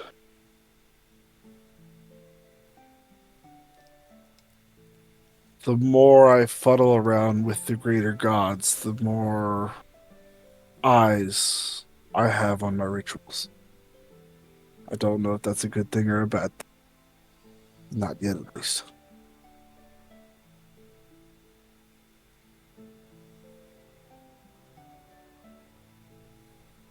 And then the second part, you're trying to find, see if you were a witness to a murder or ever tried to kill your sister. Well, the first part would be if I threatened or tried to kill her, and the second was one of the visions that was shown in the last ritual was essentially being in a room with a dead family and a mask being handed to whomever viewed the situation.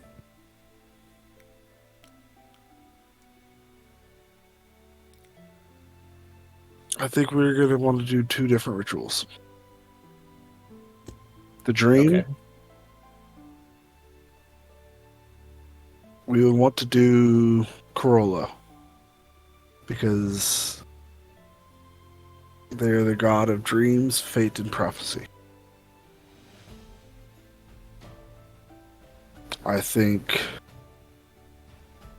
doing a ritual in that would probably be the best to find you answers in this regards.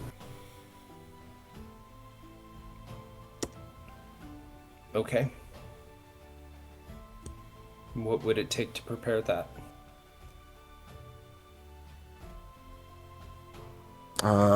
I would be creating this for. I already have a ritual for Corolla, so I can go ahead and go through that with you. Let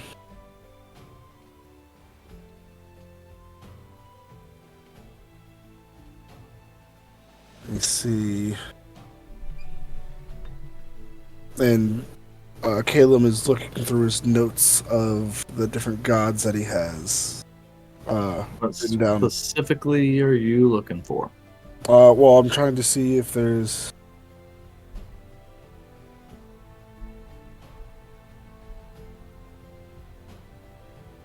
Come on, I'm trying to help you out here. What are you trying to answer? Well, right now I'm trying to answer his first question.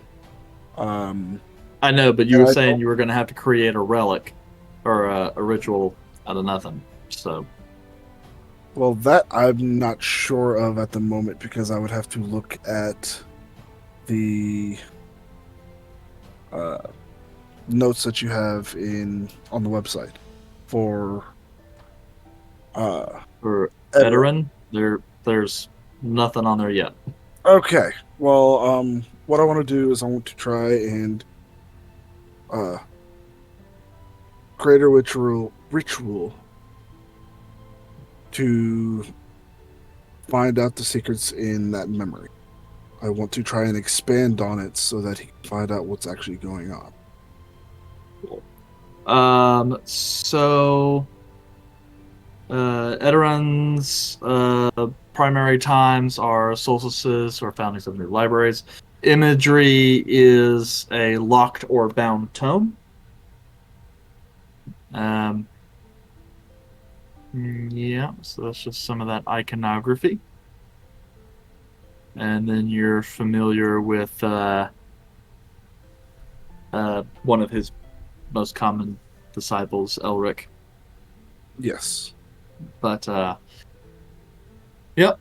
So domains are magic, knowledge, and mysteries.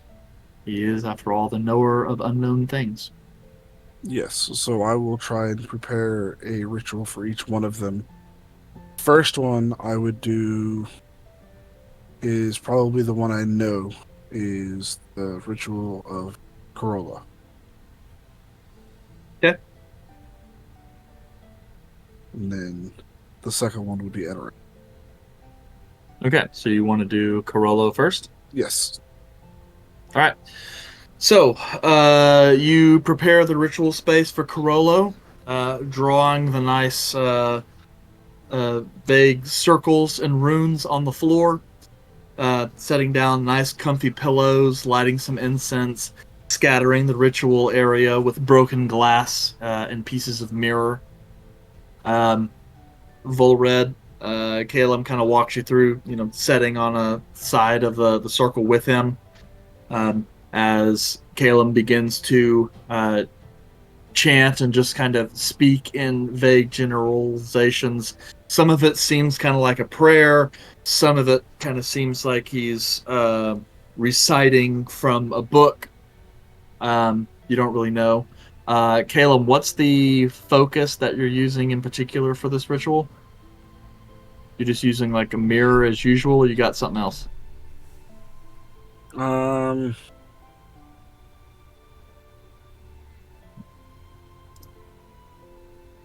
The mask. Yeah. Has he started the ritual already? He's starting that process now.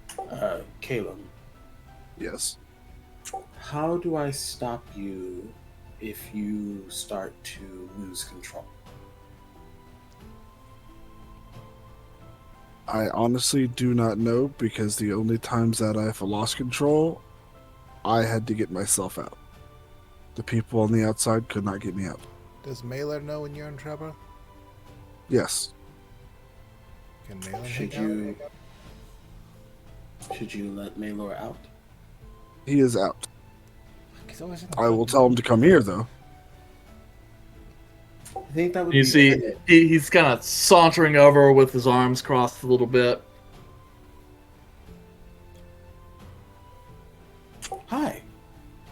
And Baylor's there, and Yandere kind of gets the sense Baylor's not super thrilled with this idea. But If Most he could people die, aren't. I'll be fucked. yeah, he's got this this thing where he's like, "Look, I've spoken my piece, and I'm done."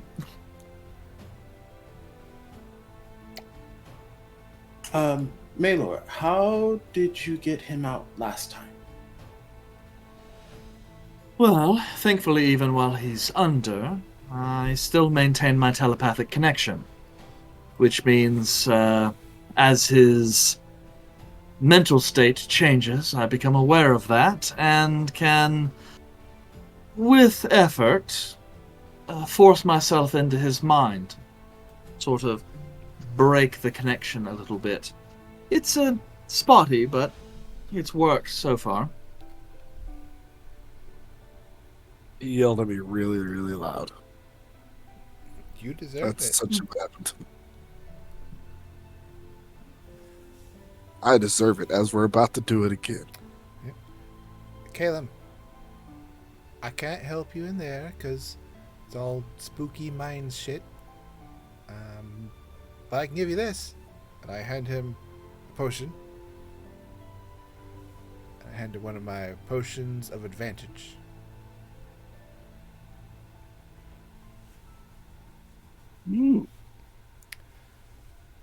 Don't fuck up. Those are expensive. I'm assuming. Not as expensive 300 diamonds worth of things, but like this personal. I'm assuming I can't take it afterwards. I have to take it now. Yes, you have to drink it now. So, I will go ahead and take. Yeah, it's like a probiotic. For the I next know. hour, you can get advantage one time on a check or saving throw or attack roll. DM, is this considered a check? Is this going to be an ability check? He will be able to use that advantage on this, yes. But is it an ability check? That's a specific question. Yes, it will be an ability check. Awesome. I will. Reggie, do you mind helping him? And I'm gonna use the help action. Okay. So you can choose when to take the advantage on that other one, but the first ability check you have to make, you get advantage on. Okay. I have no way of helping you, Vulred. I'm sorry. Well, I have no way of helping me either. Well, Caleb, when you do these things, is it like just a taxation on you, or is it Vulred as well? It is generally a taxation on Red last time. Although I Vulred was doing did. shit? That's dangerous. No, it's Well- more straining on his brain, on his mental capability. Okay, out of When character, I I- think he's trying to figure out. Does he who's have to making make the checks roll. too? Oh no, I'm the only one who made checks. Okay, cool. Yes, he was the one who made checks, but last time when I came out, I was foaming at the mouth. Alright, Yes. well, I can't help you there, but Yeah. Vulred and Caleb scratched the wall. I'll do that. So You know what? Just in case, I pull out another potion. I hand it over. What does this do? It's the same one as the other one. I'm all out now. If I we didn't can give go it to buy more. you and you died, I would feel really bad. I will drink the potion. Thank you. Yeah. all right. Just delete So you prep for the ritual. You light the incense. You start the speaking process, and you just kind of wait as your consciousness expands into the ether. And we're going to go ahead and call it there for tonight. I'm gonna do a prep Will now. we die? Find out. Who knows? Yes, we will find out next time on D&D. Love a good cliffhanger. Yeah, that's Yep. gonna be interesting. We're gonna see how that works out. So we're gonna hop on next week, and we're gonna be like, all right, now the ritual, and Kelmax's gonna be like, what? Wait, you guys are doing a ritual? Hey, It's like, well, on the plus that's what side, happens when you. Kelmac could be close to both of you and give you a bonus to your saves Hey, if you need that it. works. That is also true. Got a paladin involved. A sufficient level palette. Adjacent with Jace this Thursday. I don't know who's on. I just know it's not Woo! Vulred. It's not Kilmo. I know it's not those two. Okay. Not very helpful, but It's okay. Also dependent. It's also dependent on who's available.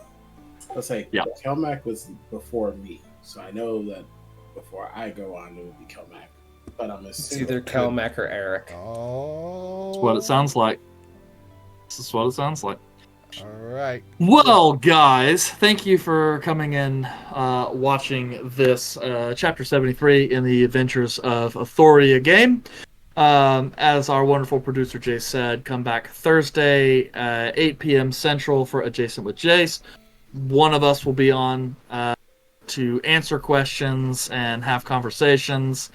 And come back next week, 7 p.m. Central for Chapter 74 for the Adventures in Athoria. And we will see how well, if Caleb is capable of doing a ritual without getting himself or other members of the party nearly killed. Nice. So, Me. Good night, everyone. Night. Night. bye.